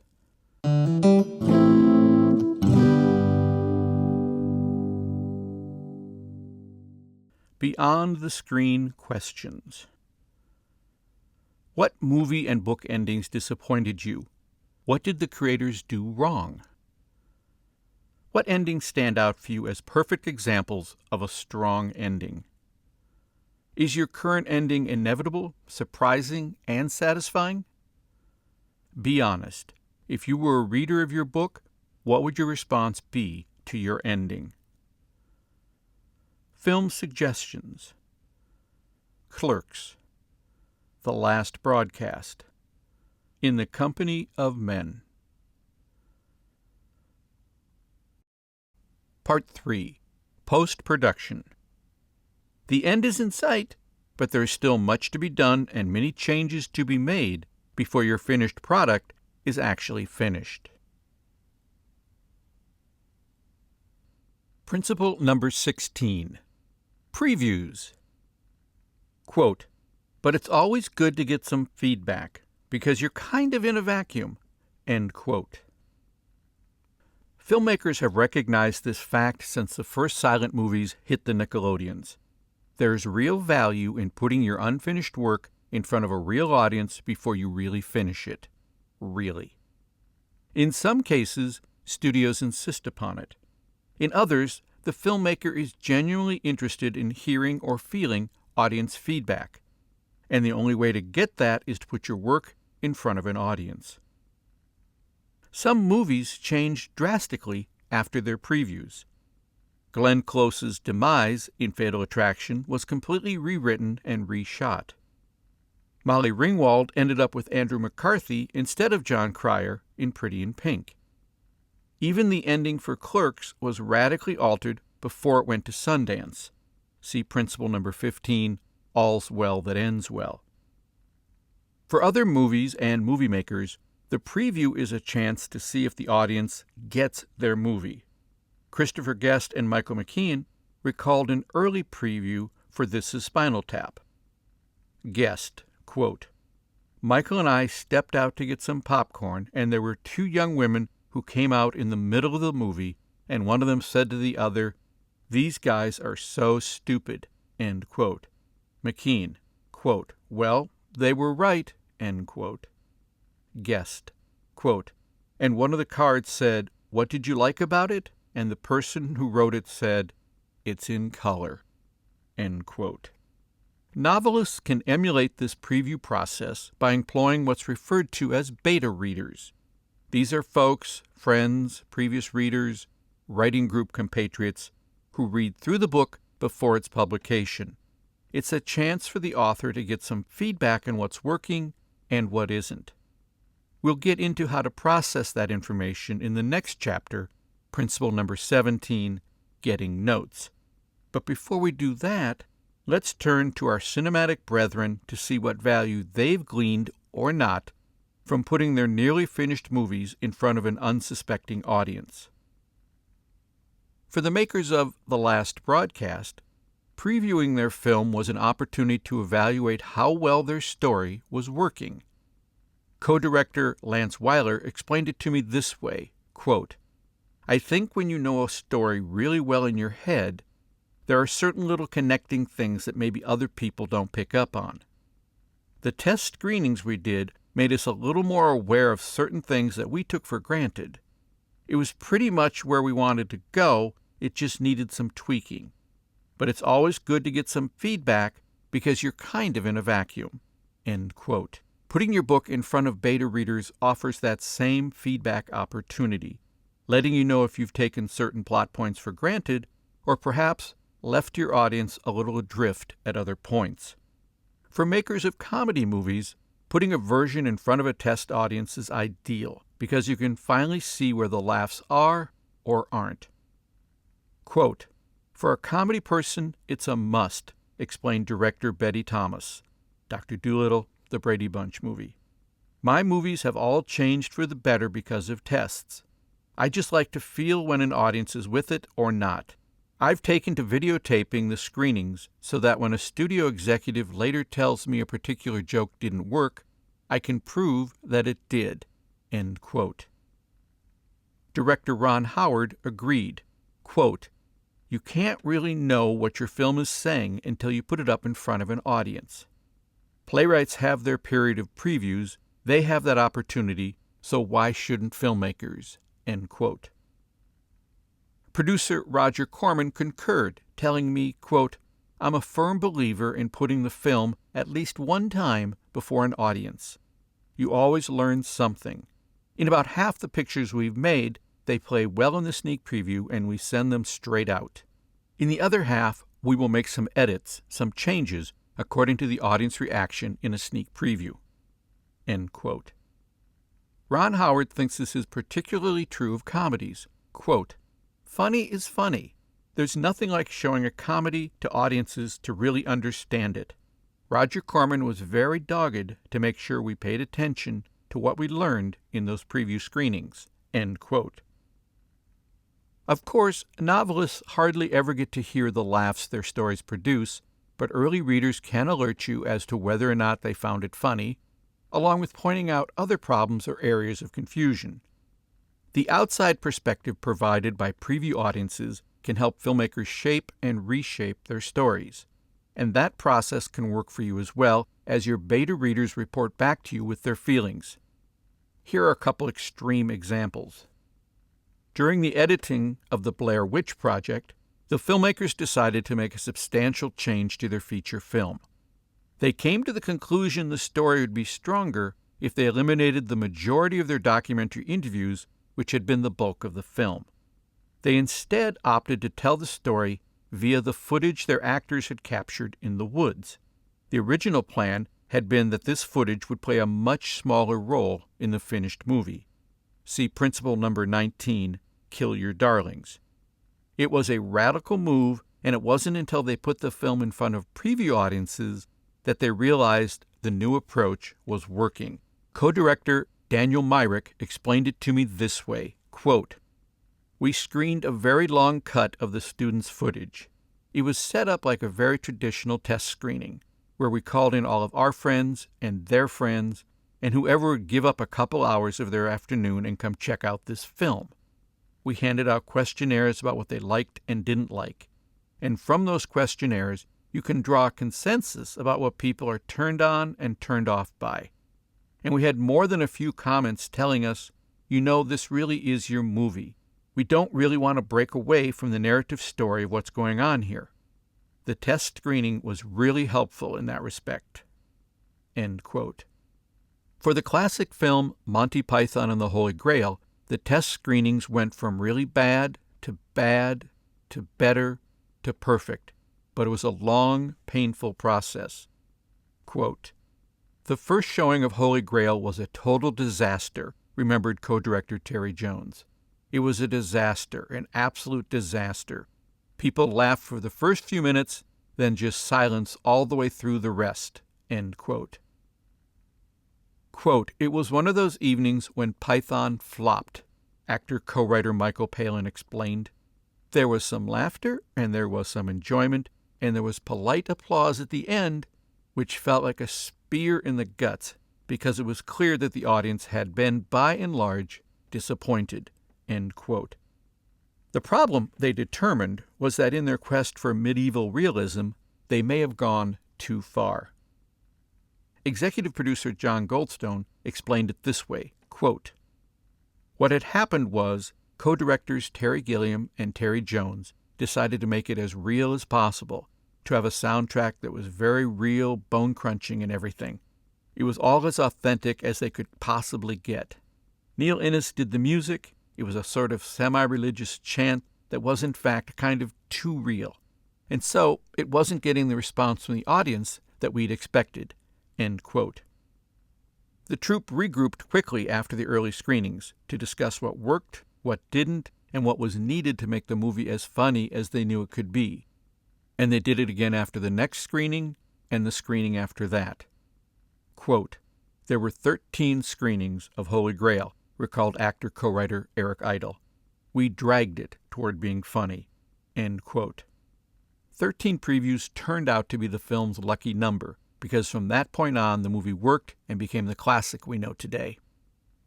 With any luck, your book won't require a major tossing out of 3/4 of your material, as the Blair Witch Project did, or multiple trips back to your beta readers, such as Monty Python and the Holy Grail required. But the beta reading process can help you put your book into its final shape, point out confusing plot points, and provide clarity. Plus, fresh sets of eyes always seem to find those few pesky typos which you somehow missed. Of course, all the news may not be positive. Taking notes is an art all in itself. We'll cover the best way to do that next. Beyond the screen questions.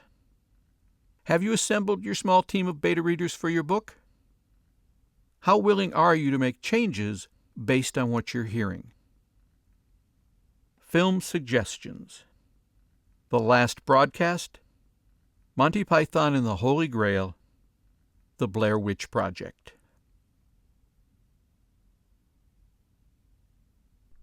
Principle number 17. Getting notes. Quote, "That's the main thing, to really know what you have to fix." End quote. Just as there's an art to screenwriting, so too is there an art to receiving and reacting to notes. Most screenwriters agree that having a handful of close associates look over your script is a good thing. They also agree that you don't need to react to every single note you get. As director-writer Amy Holden Jones put it, quote, "If I show a script to 5 people, I will pay a lot of attention to repeating comments. So, if 3 or 4 of the 5 people say, 'The end doesn't work for me,' then I know the end doesn't work.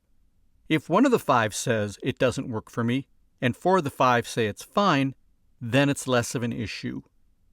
End quote. Writer-director Dylan Kidd, Roger Dodger, agreed, telling me, quote, "I do have people that I turn to and that I care about what they think. But my feeling is that unless the comments match something I already felt in my gut anyway, or if every person has the same comment, then I know I have an issue. I generally have found that putting too much stock in feedback can get confusing because people are going to have 100 different opinions." End quote. Writer-director Whit Stillman, Metropolitan, takes a different tack, suggesting that the writer is better off ultimately by going it alone. Quote, "I'm not sure it's very helpful having a lot of voices in on the creation of a script. I think they try to smooth things and homogenize things and explain things. It's better making it a kind of goofy voyage and ride, where you have to just be honest with yourself about what you're doing and where your mistakes are and what isn't working." End quote. Of course, identifying the problem is not to be confused with finding the solution, and, as might be expected, everyone has an opinion. Writer-director Miranda July, me and you and everyone we know, came to that realization after her screenplay went through the Sundance Labs, where some advisors provided extremely specific thoughts on what they felt needed to be changed in her script. Miranda recalled, quote, "Some were like, 'Here's what you got to do. In the second act, she's going to run away.' They'd give you these really specific notes, and you're like, 'Oh my God, this is a nightmare.' But you'll learn a really great process for getting notes from producers. you learn how to distill what the problem is from the solution they're providing." End quote.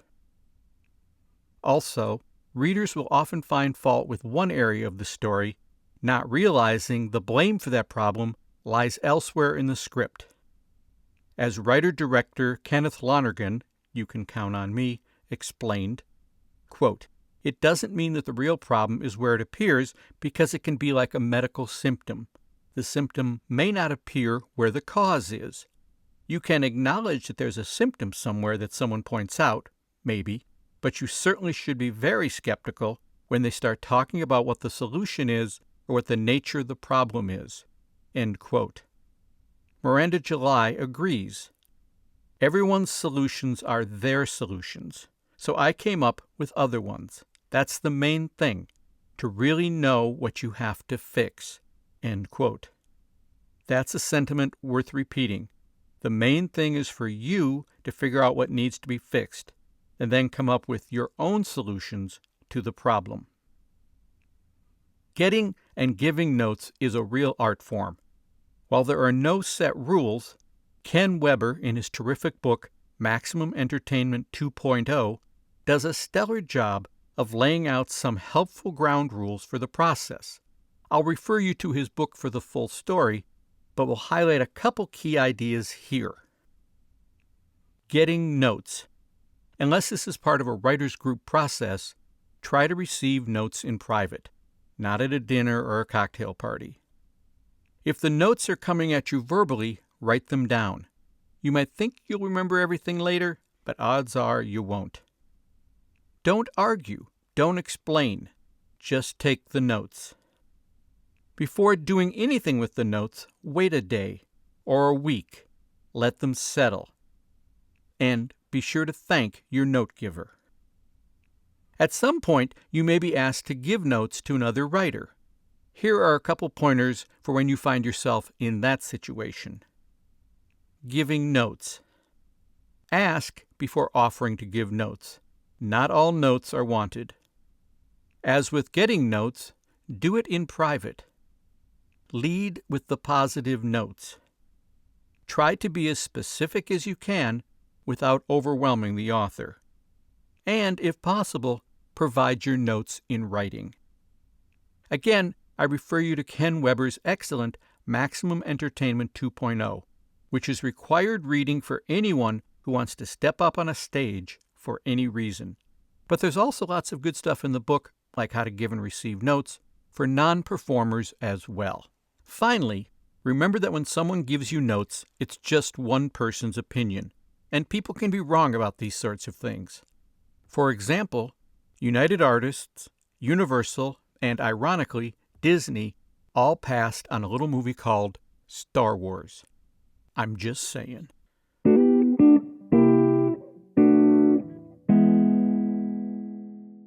Beyond the screen questions. How have you reacted to notes in the past? Do you take notes personally, or are you able to look at the process objectively? Have you given notes to other writers? How does that affect the way you receive notes? Film suggestions. You can count on me. Me and you and everyone we know. Metropolitan. Principle number 18. There is no shame in reshooting. Quote, "Art is never finished, only abandoned." End quote. The above quote has been variously attributed to the likes of W.H. Auden, Jean Cocteau, Paul Valéry, and Leonardo da Vinci. Regardless of who first said it, the sentiment is timeless. You are nearing the end of what on occasion may have felt like an endless process, the final steps before you call your book done. Your beta readers have reported back. You've made note of their notes, and there were lots of notes, certainly more than you expected. Suddenly, you feel like you're back to square one. There is so much to do, so much to fix, so much. Not to worry. You're not the first person to visit Rewrite Island, and you won't be the last. Filmmakers hit this bump in the road all the time. They get deep into editing and realize they need to go back and shoot a little more, or a lot more, in order to make their movie work. The same way you need to go back and do a little rewriting, or a lot of rewriting. So take a deep breath and relax. It's all part of the process. When Doug Liman directed Swingers, he built reshooting right into his production schedule. Quote, "Part of my strategy for shooting this film," Liman said, "was that I left 2 days at the end of the schedule to reshoot anything that didn't come out, so I could take these wild chances. We ended up scheduling 18 of the days, and the other 2 days were sacred." End quote. Liman required every second of those extra 2 days because there were chances he took that hadn't paid off. But there were also lots of chances which had, and he feels that without that 2-day safety net, he might not have taken those risks. Quote, "The movie wouldn't be the movie that it became if I hadn't done that." End quote. The lesson we can take away from this? Don't freak out if some of your writing chances didn't work in this draft. Just build the rewrite into your schedule. Other filmmakers didn't employ that type of forethought, but had to reshoot for other reasons, some practical, some artistic. For director Jim McBride, his work on his classic faux documentary, David Holtzman's Diary, wound up being what amounted to a complete page-one rewrite. Here's how he recounted the story to me. Quote, "I was working at a company that sold land in Florida, and they did it through films. I was serving an apprenticeship there, learning to shoot, learning to edit, stuff like that. I got this idea for what was later to become David Holtzman's Diary, and they let me borrow their equipment on weekends. We shot a bunch of stuff, almost all of it improvised, and not very well, I should add. And then as we were shooting, I got fired. So I packed it all up into a box and put it in the trunk of my car. And I went around looking for a cutting room that someone would lend me so I could put these pieces together. And when I finally did locate a cutting room a couple weeks later, I went to the car and opened it up and discovered that someone had stolen the film. In those days, 16mm was associated with porn, so my guess is that's why somebody took it. They must have been terribly disappointed. And I was terribly disappointed myself, but as time went by, I was kind of relieved because it really sucked. But somehow the experience of doing it made me realize how I should have done it differently." End quote. With that hard-earned knowledge, 8 months later the cameras rolled again on the second and final version of David Holtzman's Diary.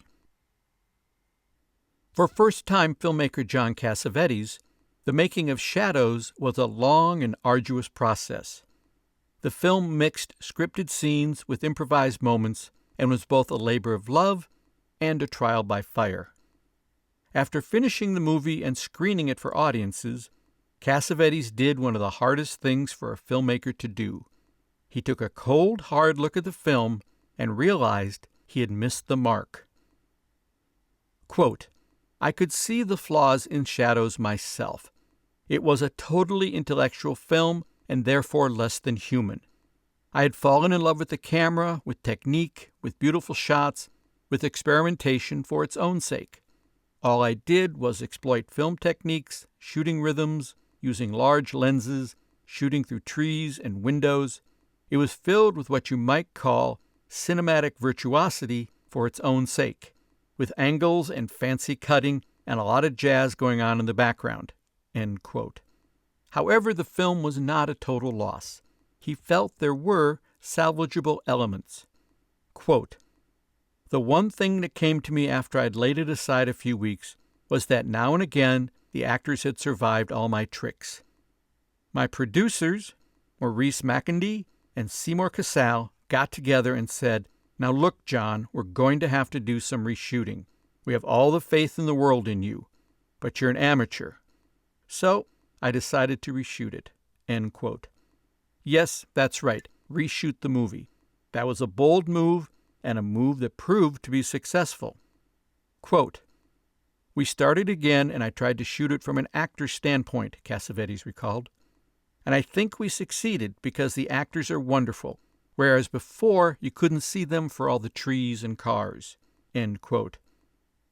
Cassavetes ended up reshooting about 3/4 of the movie in 2 weeks, and he was glad he did, feeling that the new version was much closer to his original vision. Quote, "The second version is completely different from the first version. In my opinion, it is a film far superior to the first. The cinematic style, which was so prominent in the first, gives way to the emotional experiences that the characters encounter. The emotional expressiveness of the first version dissipated in its generality. The emotions were not precise and particularized. The second version was more exact." End quote. Sometimes we can't see what our work is supposed to be until we get a good look at what it isn't supposed to be. That can be a hard thing to face, but if you're honest with yourself and with your work, you can tackle the task of rewriting, re-energized by what the first pass taught you. Writer-director Alex Cox put it this way, quote, "Write until it's finished, then rewrite it. There were 14 drafts of Repo Man." End quote. Your rewrites may amount to a simple cleanup or a total overhaul, but it's a great opportunity to step back and see if you're achieving what you set out to accomplish. And if you've missed the mark, it's your chance to take another shot at the target.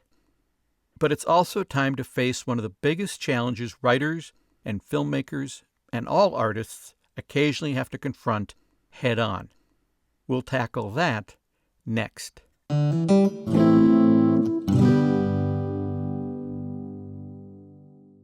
Beyond the Screen Questions.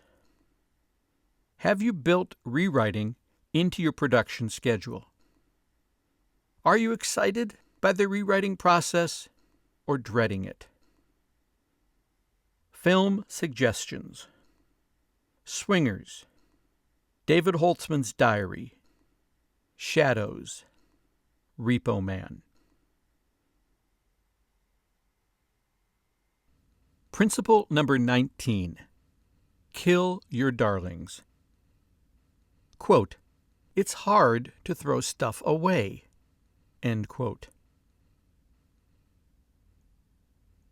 The title of this chapter has often been attributed to William Faulkner, although a similar thought, quote, "Murder your darlings," end quote, was expressed earlier by Arthur Quiller Couch.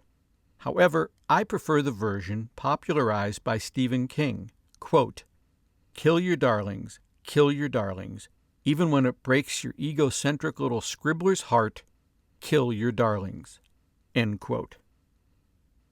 As you may have realized from the 3 previous chapters, once you've written something in your book, there is no guarantee that it will make it to the final draft, or that it should.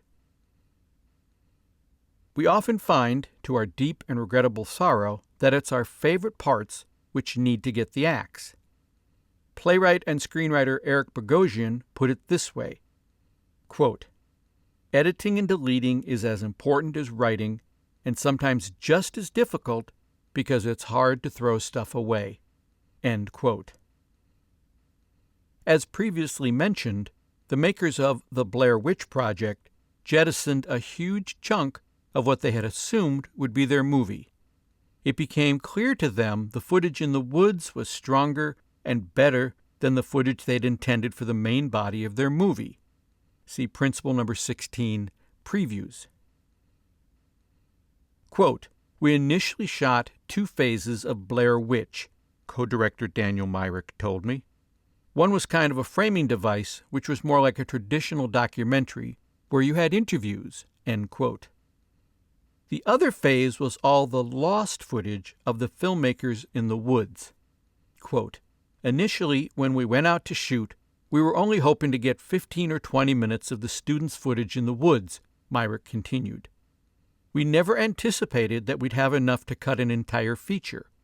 It was always our goal to get just a handful of really good moments within the construct of the storyline, and then much like The Legend of Bogey Creek or In Search Of, have it sprinkled throughout what would have been a more traditional documentary." And when we came back with so much great footage, and because we had scripted our time out in the woods with a complete narrative arc, we came back to the edit and said to ourselves, you know, we have a movie in just this footage. It's a very risky movie, but we do have a movie. End quote. Quote, we knew it was different and a risk, agreed co-director Eduardo Sanchez. But as rough and raw as it was, we knew we should leave it alone. End quote. Quote, it was a very tough decision for us to jettison that original concept for the film, Myrick admitted. I was more resistant to jettisoning that stuff. But once we did, I was really glad that we decided to do that, because ultimately, that became the movie. End quote. Making that sort of major decision is hard, particularly if you've been working on the project for years and years. David Lynch spent 4 years meticulously crafting his first feature, Eraserhead. But it wasn't until he saw the movie for the first time with an audience that he realized he had a handful of darlings who needed to be executed. Quote, the pacing is slow in Eraserhead, and that's great, Lynch said. I love the feel of it, but I think some scenes were dragging it down to where the pacing was painful. It was pushing you out of the film. It was just too long. So that night after the premiere, I made a decision. In my heart, I knew that some of these scenes had to go. I'd never been able to quite do it, but when you feel an audience not reacting, then you can do it. So out they came. After that screening, I drove over to director of photography Fred Elm's house. I sat in the car with Fred, and I told him every scene I was going to cut and exactly where it was going to be cut so I wouldn't forget it. And the next day, I cut the composite print, which you're not supposed to do. But I just cut it and rearranged it because I've been needing to do it. It was so long this other way, it was not working. It's still long for a lot of people. End quote. The issue of it's too long is one shared by many people about 2001: A Space Odyssey. Yet, after that film's premiere, director Stanley Kubrick famously cut and destroyed about 20 minutes from the film. As Kubrick explained, quote, I always try to look at a completed film as if I've never seen it before. I usually have several weeks to run the film alone and with audiences. Only in this way can you judge length. I've always done precisely that with my previous films. For example, after a screening of Dr. Strangelove, I cut out a final scene in which the Russians and Americans in the war room engage in a free-for-all fight with custard pies. I decided it was farce and not consistent with the satiric tone of the rest of the film. So there was nothing unusual about the cutting I did on 2001 except for the 11th hour way in which I had to do it. End quote. This is a nice reminder that even the big names have trouble killing their darlings, but ultimately they do what needs to be done. Not all excisions are as large-scale as on Blair Witch, Eraserhead, or 2001, but each one is a big deal for the filmmaker who has to sacrifice a much-loved scene. For Alan Cumming and Jennifer Jason Leigh, the darling they needed to murder was the final scene in their movie, The Anniversary Party. Quote, I think the best decision we made was cutting the last scene, co-director Cumming explained. It was a scene where it was the next morning and she's in the hot tub and I come and join her. We give each other our anniversary presents and we have a big scene talking about the fact that our marriage has broken up. End quote. Cutting such a major scene is never an easy decision, but in order to tell the best story you can, you sometimes have to think about how it can be improved by taking things away rather than adding them. It's the addition by subtraction idea first mentioned back in Principle Number 6, Come in late, leave early. Quote, we weren't particularly happy with the last scene. We were having trouble editing it, Cummings said. And then we thought if we just cut that scene, the movie will end and we can take a shot from the beginning, the very first shot, and put that at the end and bookend the whole thing. I think you're always feeling that you have to be absolutely scrupulous about explaining everything and bringing everything to a conclusion, he continued. And it was quite liberating to remove the scene. It's really interesting. You don't need to necessarily force-feed the audience every detail. What it did was leave the audience having to think more about what happened in the movie instead of being told it was now over and this is the end." End quote. In the filmmakers' minds, that ambiguity actually made the film stronger and more interesting. Quote, "We don't know what will happen to them," co-director Lee explained. "We examine a lot of relationships in the movie, and they're all kind of beautiful and funny and flawed, and yet they somehow sustain. And maybe they'll make it. Maybe not, but maybe they will." End quote. One of the best-known examples of the kill your darlings dictum was the planned ending of The Big Chill. As it was originally scripted by Lawrence Kasdan and Barbara Benedek, the movie was set to end with a major flashback. In it, we'd see all the characters from the movie as they appeared in their 20s, and we'd finally meet the unseen, missing character, Alex, whose suicide kicked off the movie. The character of Alex was played by a then mostly unknown Kevin Costner. Editor Carol Littleton explained her feelings about that scene to me. Quote, "After I first read the script, we sat down and I said, I feel very uneasy about this flashback. I just don't think you need it. And Larry Kasdan, with his nasal West Virginia voice, said, Carol, I can't believe you said that. You are so wrong. I can't believe it. You are so wrong. So I dropped it. When somebody says you're wrong, you drop it. Then when we were shooting, I said, this looks like a masquerade with everybody in long hair and beads. And Larry said, Carol, you are so wrong. The reason I wanted to write this script was because of this idea. And I said, yes, Larry, you're absolutely right. It's a wonderful idea. You may have needed that scene to write the script, but you don't need the scene for the movie at all." End quote. Littleton makes an important point there, and it's worth repeating.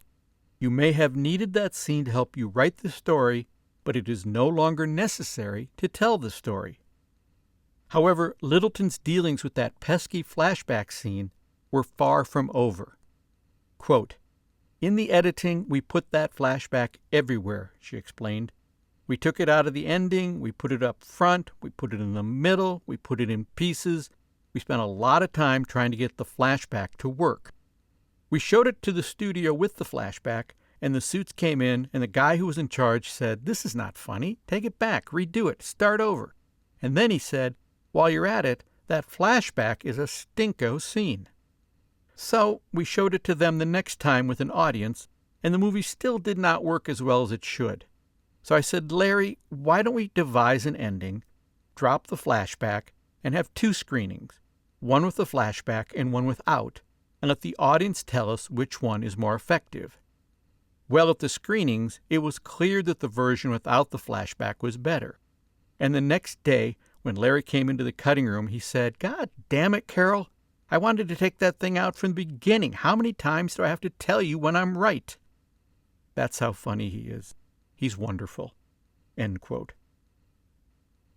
Here's writer-director Nicholas Meyer, Time After Time, Star Trek The Wrath of Khan, The 7% Solution, with his point of view on killing your darlings. Quote, "You are very likely to vest what you've written with greater importance than it deserves. Oh, Christ, don't cut that line. That's the heart of the movie. Maybe it is, and maybe it isn't. In many instances, the one thing that no longer seems to belong is the seminal scene that inspired the whole work. A certain kind of amateur refuses to pull that scene out of some slightly misguided sense of, I don't know what, an abstract concept that was inspirational but now doesn't fit. You outgrew it. You fight and you argue, but there's only one rule in show business. If it works, leave it in." End quote. And if it doesn't work, it has to go. It may have been the scene that inspired you to write your novel. It might even be your favorite scene. You think it's the best thing you've ever written. But if it doesn't belong in the story, it has to go. It's doing you more harm than good. Coming to that realization and then making that painful edit is a difficult but necessary part of being a writer. It's no picnic, but it has to be done. I'll end this section by returning to a sentiment from The Big Chill. A minor character, Karen's husband Richard, who leaves after the first night, says something that has stuck with me and that applies in many situations, including the need to kill your darlings. Quote, "The thing is, nobody said it was going to be fun. At least, nobody said it to me." End quote.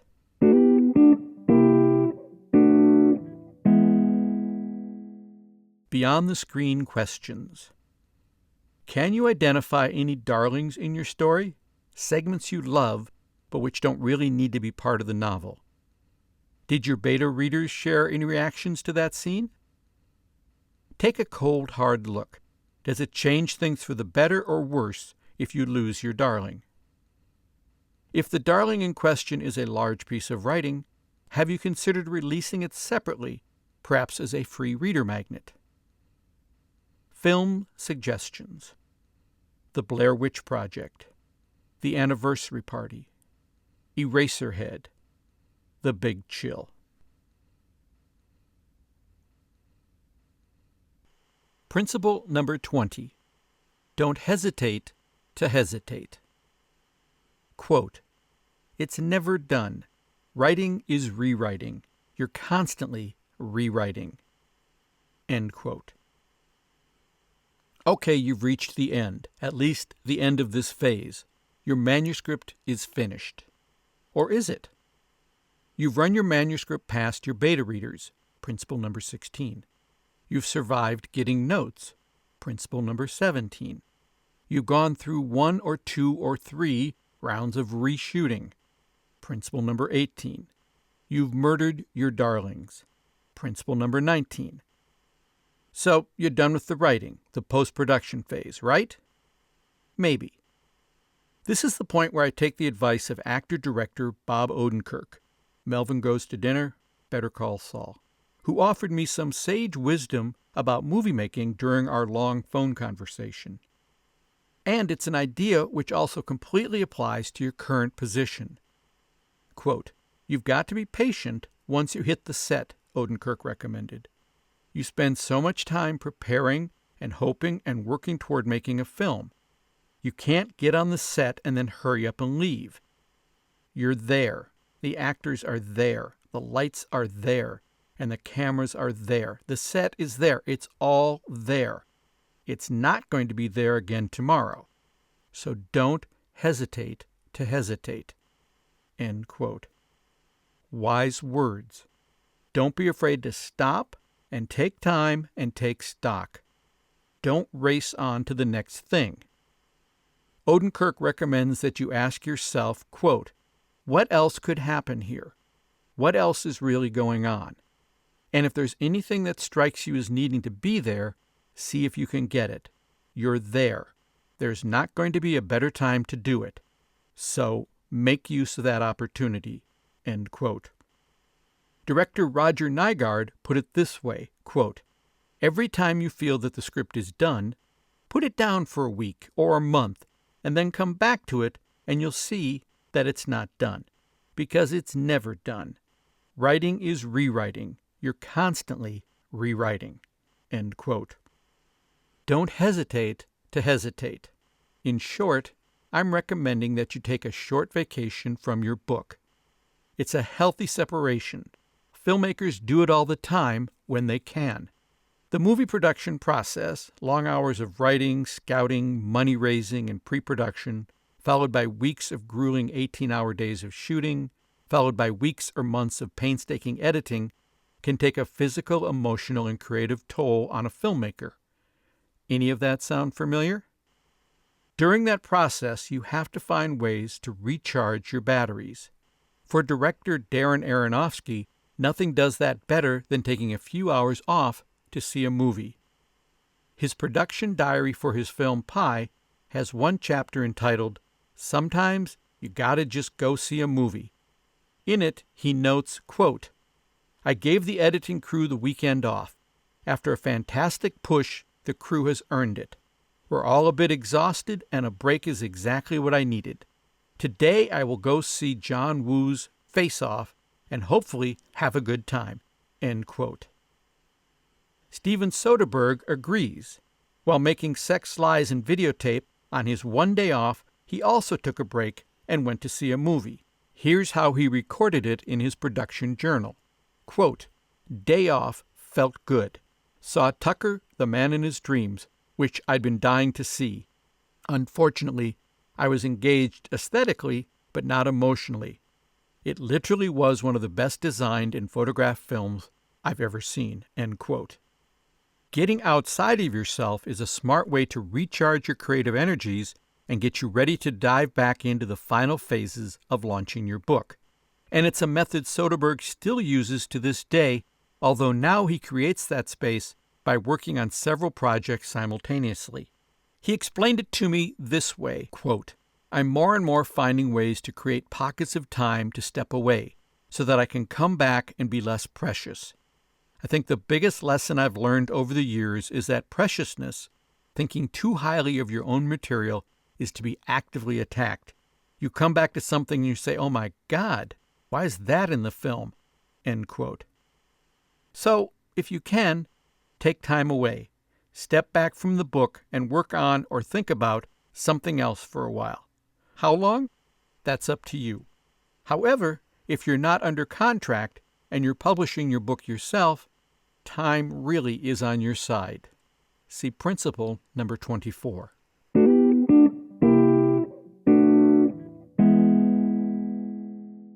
Beyond the screen questions.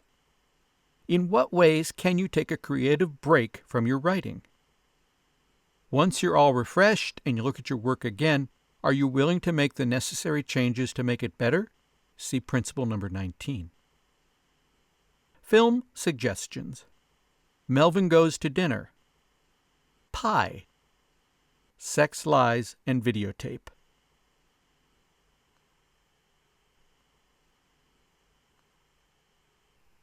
Part 4. Distribution. Now it's time for the most hazardous step in your journey, putting your work out into the real world. Principle number 21. Read the fine print. Quote, "I made a bad deal." End quote. Whether you're working with a big or small publishing house or acting as your own publisher, you will be making agreements, contracts, with a surprising number of different parties along the way. From publishing contracts to agreements with your cover designer to commitments made with distributors, i.e., Amazon's Kindle Publishing or ACX for audiobooks and more, you'll be adding your name and initials to some key contracts as you head toward publication. The following should not in any sense be perceived as the do-all and end-all guide to the legalities of book publishing. Instead, in each of the following horror stories, substitute the word publisher for each mention of the word distributor, and you'll get a sense of your possible analogous experience in the book world. It's hoped these dark tales will instill the idea that sound legal counsel should be employed when signing just about anything. The legal lesson learned by the makers of The Blair Witch Project is a cautionary tale for anyone, regardless of the degree of success your project may or may not attain. Quote, "We had this 3-picture deal, post-Blair Witch, with Artisan that we thought was our guarantee to making movies into decades to come," co-director Daniel Myrick told me. "And we found out that a lot of these so-called 3-picture deals are just ways to leverage you later down the road. You effectively sign off the rights to your next 2 movies, which are 2 of your pet projects, to the distributor. And then they can, in turn, hold that as leverage to get you to do, or try to get you to do, Blair 2. That's a specific example of us learning a hard lesson. We signed off a couple of our best ideas because, in the heat of the moment, we thought our distributor was going to line them up and start making these movies with us. And then we came to find out that their primary interest was just making more Blair movies. And that wasn't where we wanted to go creatively at the time." End quote. This same trap has snared novel writers as well.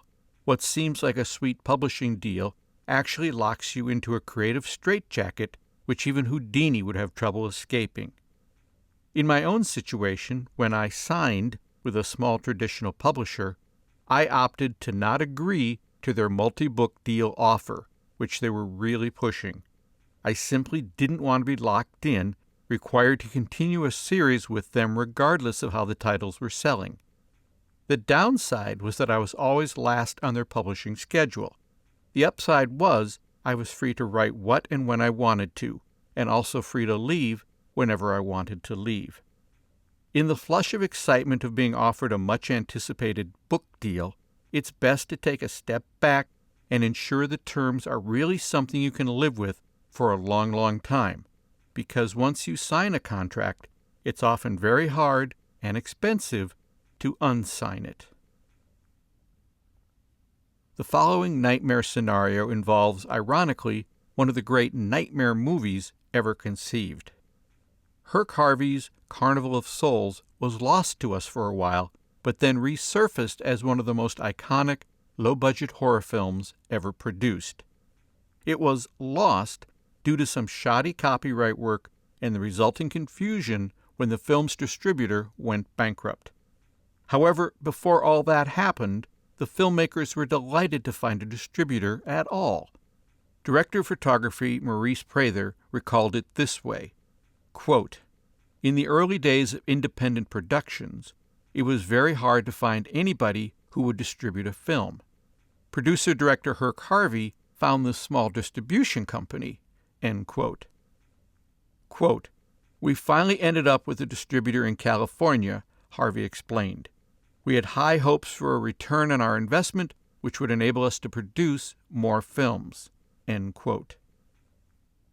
Harvey signed the distribution papers and then took off to South America to shoot a number of geography films for the company he worked for in Kansas. Quote, "When I returned, I contacted the distributor," Harvey said. "They said yes, they owed us money and that they would send us a check. When their check arrived, it bounced, and I knew we were in trouble. They were out of business," end quote. With the distributor out of business, the lab that had made all the prints seized the film. Quote, "The deal with the laboratories is, if you don't pay for the product, it becomes their property," explained Prather, "and they can sell it to anybody they damn well please. That's what happened to Herc's film. The worst part was that the film was never copyrighted. We didn't know much about copyright laws," end quote. Harvey realized his limitations too late. Quote, "It was a big mistake," he admitted.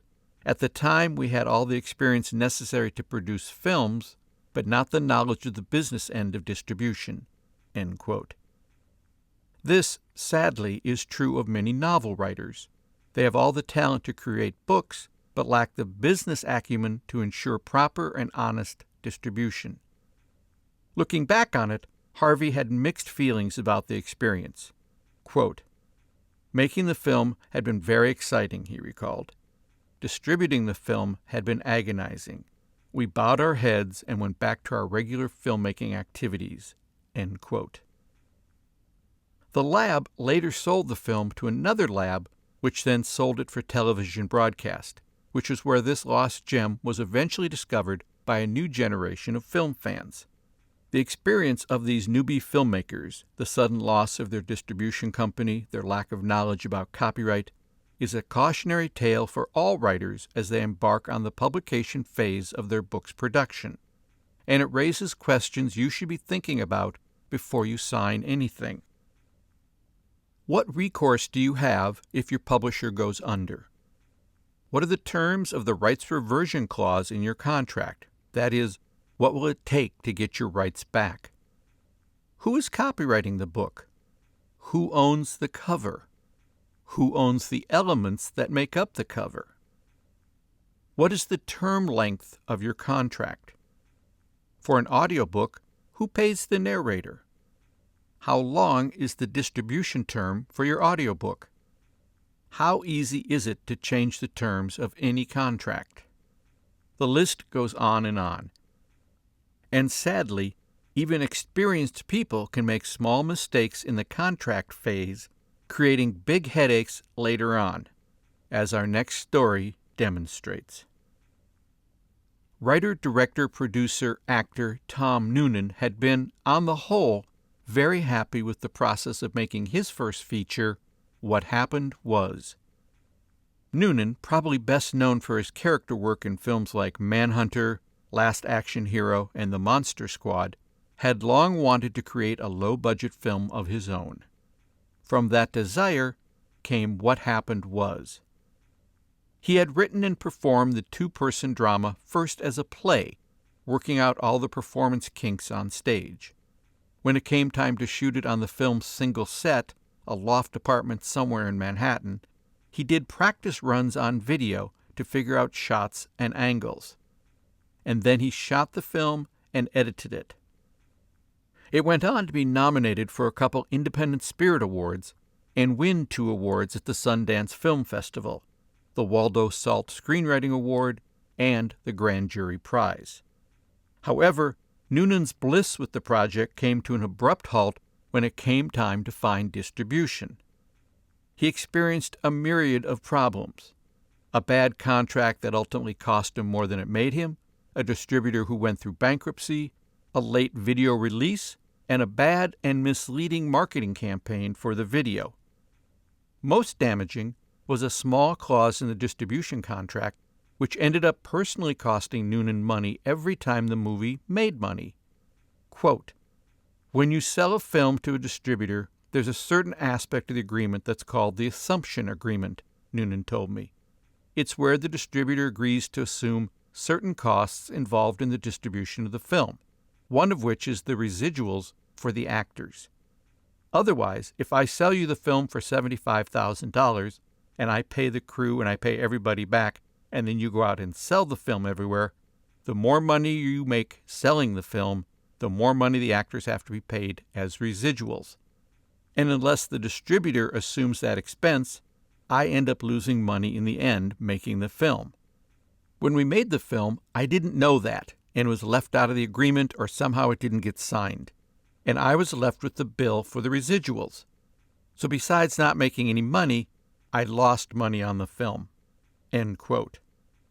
Noonan, who's fairly well versed in the ways of Hollywood, admits that he fell short in this area. Quote, "Distribution is the creepiest part of making a movie, and there are so many ways you can get fucked in distribution. I had someone representing me. It wasn't just me. I had somebody who'd sold a lot of movies, and they screwed up a little. I made a bad deal, but it's okay. I loved making the movie." End quote. Like film distribution, book publication can, at times, be the creepiest part of the book creation process. You must always remember that everyone you meet throughout the book writing and releasing process does not necessarily have your best interests at heart. Read the fine print and sign contracts with care. I'll close this section with a quote from filmmaker and novelist William Bayer. As before, substitute the words film industry with publishing industry and the words filmmaker with writer. Quote, "The film industry is a zoo filled with wild animals. The young filmmaker is like a yearling deer wandering around among ruthless gorillas, vicious pigs, slippery lizards, scavenger hyenas, and carrion-eating jackals. The great difference between the zoo of the film industry and a real zoo is that in the zoo of the film industry, there are no cages. Beware the animals. They run wild and feed on the young filmmaker. The only law here is the law of the jungle." End quote.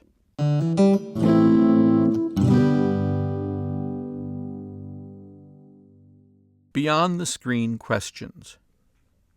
What contracts have you signed so far in your book writing journey? What of these contracts locked you into? Do you have contracts with vendors, cover designers, audiobook producers, editors that clearly lay out the terms of the agreement? If you are signing with a publisher, do you understand the implications of that agreement and the impact it has on your rights? Film Suggestions, The Blair Witch Project, Carnival of Souls, What Happened Was. Principle number 22. High fives and harsh words. The reviews are in. Quote, "There is only one sane way to deal with critics, and that is to ignore them." End quote. Since we concluded the last section with a quote from filmmaker and novelist William Baer, it seems fitting to kick off this chapter with a few more wise words from him. Quote, "There is only one sane way to deal with critics, and that is to ignore them," Baer suggests. Sure, appreciate their praise and be grateful when it helps a picture and makes it possible to make another. But remember, if you believe them when they rave about you, you must also believe them when they pan you. And since they are human and therefore prejudiced and fallible like anyone else, it's best to think of them as a necessary evil." End quote.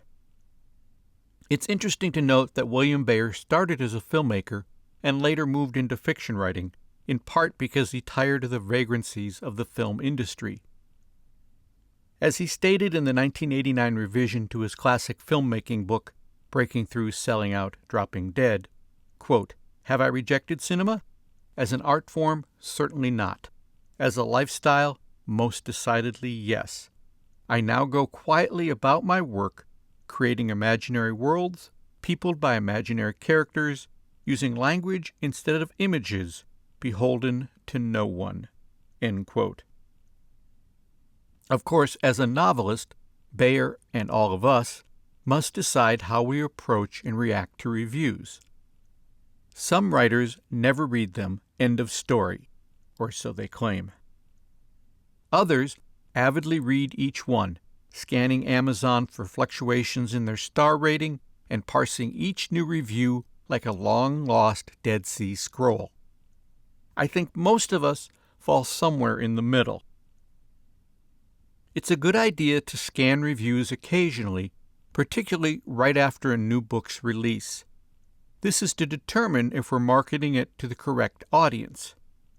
If, for example, cozy readers are objecting to the sex and violence in your story, you've somehow marketed the book to the wrong audience and must correct the error. It might be the blurb, it might be the cover, but something is giving potential readers the wrong idea about your book. In short, the wrong readers are buying it and expressing their displeasure at something which wasn't intended for them in the first place. Those are reviews worth noting. You should take swift action to correct the marketing mistakes and make sure your book is being targeted to and reviewed by the right audience. Other than that issue, reviews are always going to vary. You can't please everyone, nor should you try. As director Mike Nichols observed of his own work, quote, "The things I've done are neither as good as the people who carry on say they are, nor are they as bad as the reaction to the reaction say they are. They're just sort of in between." End quote. So other than making sure your book is finding the right audience, on the whole, I think it's best to ignore reviews. That time is better spent writing your next book. Beyond the screen questions. Do you seek out and read reviews of your work? Have you ever responded to a review? Do you think responding is a good or bad idea? Film suggestions. Movies about critics. Ratatouille. The Man Who Came to Dinner. The animated TV series, The Critic. Principle number 23. Never need Hollywood. Quote, "The less you need them, the happier you're going to be." End quote. Filmmakers have railed against Hollywood for years, probably since the beginning of Hollywood. Fiction writers have felt a similar conflict with their industry's powers that be, that is, agents and editors and publishers who appear to stand between you and getting your book published. But times have finally changed. Just as the need for Hollywood has diminished over the years, so too has the need to deal with the publishing establishment. In short, you don't need them to get your book out into the world. Independent filmmakers have known this and profited from it for years. Here are a few significant examples which might inspire you to set your own course with your book. Just substitute the words Hollywood for publishers, and you'll be on your way. Filmmaker Henry Jaglom, Someone to Love, Venice, Venice, A Safe Place, was great friends with the director Orson Welles, from whom he learned this key lesson: never need Hollywood. Quote, "Never depend on it for your financing, for support, for your ability to make films," Jaglom told me. "Get your backing as far away as possible from what they proudly call their industry if you have any intention of being an artist. The less you need them, the happier you're going to be." Coexistence cannot occur, as Orson's last 2 decades sadly showed, Jaglom explained. He needed them till the end, and they rejected him till the end. And a half dozen or more brilliant motion pictures never got made as a result. And a magnificent artist could never get back to the canvas that they had pulled out from under him. End quote. Unlike filmmakers of past eras, Jaglom believes today's filmmaker is in a perfect position to avoid all the traps and trappings of Hollywood. Quote, "This is a great time to be an independent filmmaker," he said. "There are more venues than ever before, there's a bigger, ever-growing audience, there's an ever-growing economic system to support it, there are endless distribution opportunities. It is the best time to be a truly independent filmmaker." End quote. The same is absolutely true for writers and the books they want to create. All the tools are available for you right now, from ideation all the way through self-distribution. Going your own way can be harder, of course, because you're on your own, but it has many pluses as well. Writer-director Dan O'Bannon, Dark Star, Alien, Return of the Living Dead, feels that working at the low-budget level of Dark Star had many advantages over the higher-budget films he subsequently was involved with as a writer or director. Quote, "One of the advantages to having no money is that you could do anything you want," he said.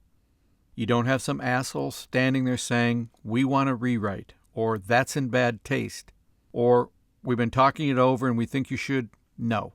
Fuck you. On Dark Star, John Carpenter and I wrote a scene, and if we both liked it, we went out and shot it." In that regard, it beat all subsequent filmmaking hands down. You could just do what you wanted to do. It may have been hard, and you may not have had the resources, and it was a challenge, but you didn't have some butthole sitting on your back like Sinbad's Old Man of the Sea, with his arms and legs wrapped around your head telling you how to ruin your film. End quote. Filmmaker Eric Mendelsohn agreed with that sentiment. In fact, it was part of his ethos while making Judy Berlin. Quote, "People were offering us a lot of money to make Judy Berlin at a higher budget," Mendelsohn recalled. "However, the low budget was a way for me to maintain control." End quote. Mendelsohn learned during the financing stage of pre-production that whenever outside producers offered to finance the film for more money, they also wanted to change elements that he was unwilling to alter. Quote, "They wanted to make the film at a higher budget, but could we get rid of Madeline Kahn? They wanted to make it at a higher budget, but could Judy Berlin be played by such and such a Hollywood star? But when you have nothing, nobody cares about you, and that's great. So I had control with my little budget. I had absolute control." End quote. The benefits of that low budget were not wasted on the film's leading lady, Edie Falco, The Sopranos' Nurse Jackie, who has found the atmosphere on low-budget productions to be often more conducive to creative results. Quote, "There are so many advantages to working on a low-budget project," Falco told me. "I feel totally comfortable with the idea of trying something and not having it work. I feel a sense of freedom to just go for it, because money is not at the forefront of everything that goes on with these things. You don't have a producer standing over you saying, 'We gotta make the day.' Everybody's just flying by the seat of their pants, and I feel a sense of freedom that I don't when money is being talked about. It's been my experience that nothing but good stuff will come out of that." End quote. While many filmmakers long to leave their low-budget, non-Hollywood days behind them, there is a downside to success. When Steven Soderbergh made Sex, Lies, and Videotape, he never expected the nearly universal acclaim the film ultimately received. The fact was, Soderbergh had less than high hopes when he started the project. He considered it as, quote, "a feature-length resume piece that would get me a job making a real movie," end quote. While that perspective may seem negative, it actually had the opposite effect. With so few expectations, everyone was able to experiment and take some creative chances. Quote, "The great thing about Sex, Lies, and Videotape was that all of us felt pretty free to do whatever occurred to us," Soderbergh told me. "There was no pressure, and you felt like no one was watching you," end quote. So in spite of the low budget and the relatively quick 30-day shooting schedule, he felt he had more control than he would later experience with larger productions. Quote, "On that movie, I felt I had more time to do the work than I have had since on any movie," Soderbergh said. "That was the only movie where I never once felt rushed and felt like I had all the time I needed to do the work on a given day. And every film since then, I felt like I didn't have enough time. Out of Sight cost $49 million, and every day you felt like you had a gun to your head." End quote.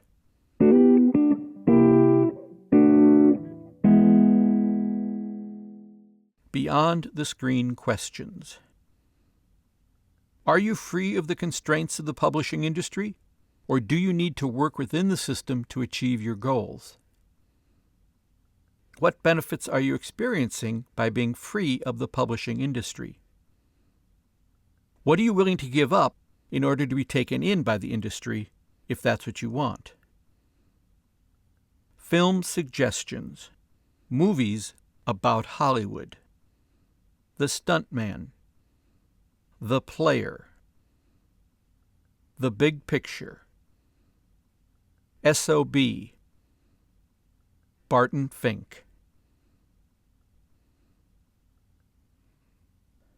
Principle number 24. Time is on your side.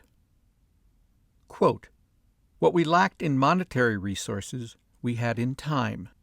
End quote. Here's something that's easy to forget in the mad whirlwind to write, finish, publish your book. Unless you're under a contracted deadline, time is on your side. You can take all the time you need to finish your book and your cover and your blurb to get all the elements just right. The lack of time is very often a significant factor in shooting and releasing movies, but there are examples when filmmakers have used the freedom independence brings to literally take the time they need to get the movie right. For the low-budget sci-fi classic Dark Star, co-writer Dan O'Bannon thinks without the luxury of time, the movie would never have been completed.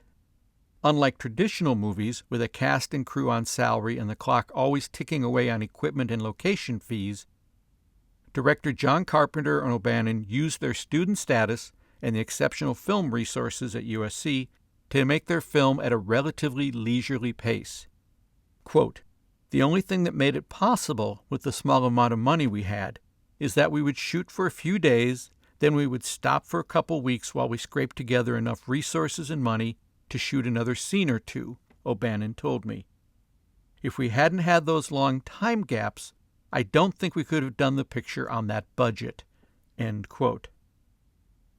Similarly, director David Lynch took his own sweet time to make his early effort. To be more specific, about 4 years. The original shooting schedule for Eraserhead was pretty typical. Quote, "It was supposed to take a few weeks to shoot," explained assistant director Catherine Coulson, who later turned up as the Log Lady on Twin Peaks. "I think the original shooting schedule was 6 weeks." End quote. That 6 weeks stretched on and on and on. Quote, "After a film's going for a couple of years, You sort of find your rhythm, Lynch said. We normally did about one shot a night. A master shot would definitely be lighting all night. End quote. There were certain benefits to such a leisurely schedule. Quote, what we lacked in monetary resources, we had in time, recalled Director of Photography Fred Elms. We could take the time to build something right. We could shoot a test, and if it didn't look right, we'd go back to the drawing board and build it again. End quote. The downside to such a long schedule were issues like maintaining vision and energy and dealing with minor problems like continuity. Quote, there's one particular shot when Henry, actor Jack Nance, walks down the hall, Lynch recalled. He puts his hand on the doorknob and turns it, and there's a cut. A year and a half later, he comes through the door. Those things can be extremely frightening to think about holding a mood and a correctness, something that will stick together after 4 years. It's pretty hard. There are some dark moments. At one time I was thinking about building a small 8-inch Henry and stop motioning him through some small cardboard sets to fill in the blanks just to get it finished. End quote. Quote, it just turned into this monster we couldn't finish, Jack Nance said. It was a killer, but Lynch wouldn't give up. We couldn't give it up, so we kept shooting. End quote. Although he was happy with the final result, in retrospect, Lynch felt that 4 years was just too long to devote to one movie. Quote, I feel now that I shouldn't have spent so much time in Eraserhead, he admitted. I should like to have made more films in that time, but it wasn't happening.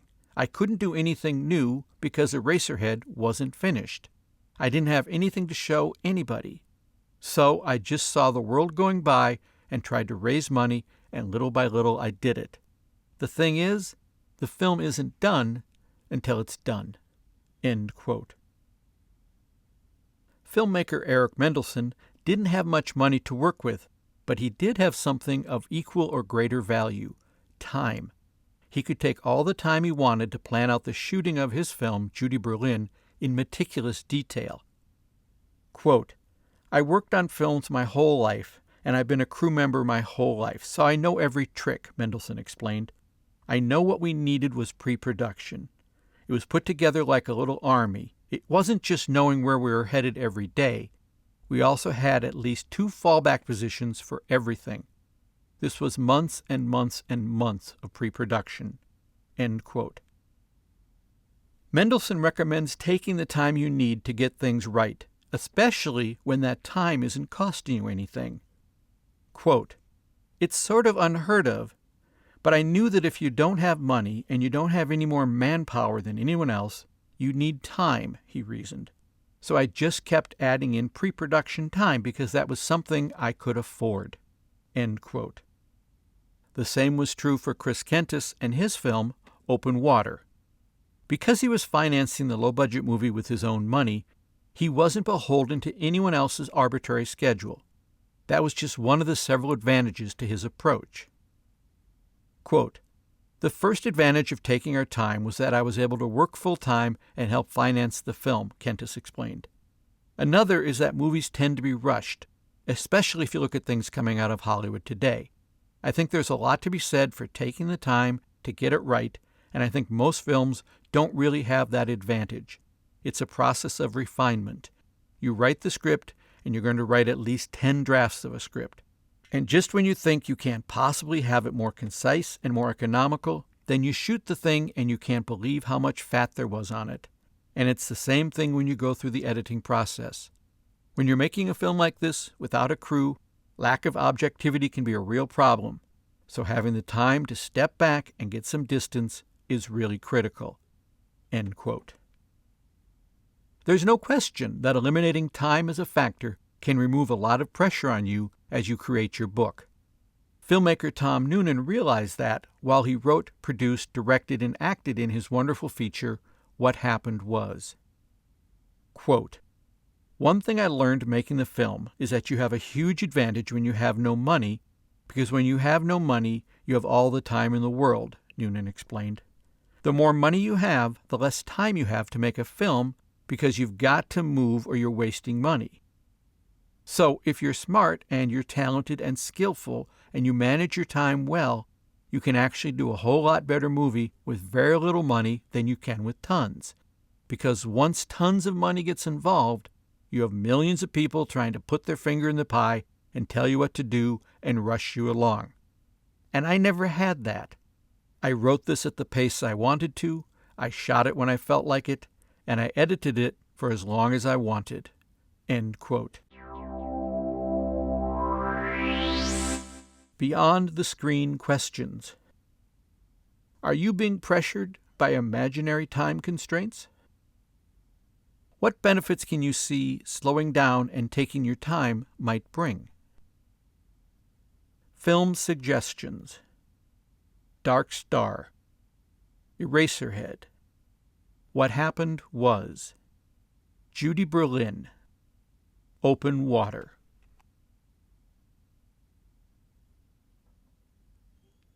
Principle number 25, the best advice. And finally, the best advice of all. There's one simple step you can take to help you succeed in your work. While all the principles in this book are valuable, and a few I'd even call invaluable, this one supersedes them all. I'm quoting here from a conversation with Eric Bogosian, Talk Radio Suburbia, but this could have been said by any creative person quoted in this book. And it's simply this, quote, "Keep writing." End quote. That's the alpha and the omega, the beginning and the end. Just keep doing that, and you'll be fine.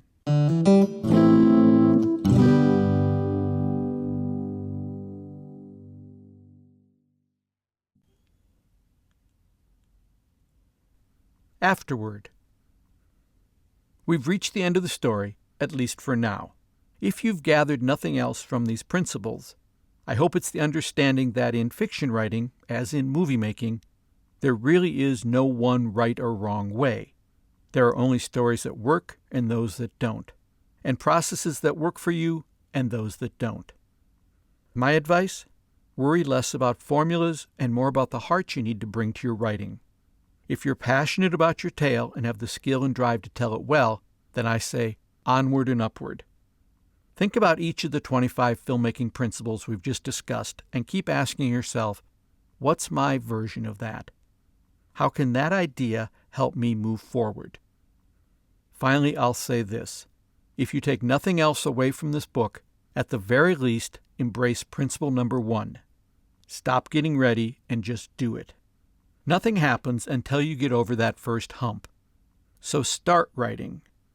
Keep writing. Keep reading. Keep pondering. And keep in touch.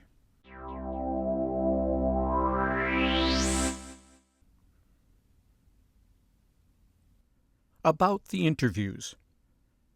Unless otherwise listed in the notes section, all the quotes in the book are taken from interviews I conducted for the books Fast, Cheap, and Under Control, Fast, Cheap, and Written That Way, Tell Them It's a Dream Sequence, and Women Make Movies. Reference locations for all the other quotes in the book can be found in the notes section, which is a PDF which should have accompanied this audiobook. That PDF also includes the book's filmography. You've been listening to The Popcorn Principles, a novelist's guide to learning from movies, written by John Gaspard, read by the author, produced by Alberts Bridge Books at Grass Lake Studios. Text copyright and production copyright 2023. All rights reserved. For more books by John Gaspard, including filmmaking books, cozy mysteries, and more, visit albertsbridgebooks.com. That's albertsbridgebooks.com. And thanks for listening.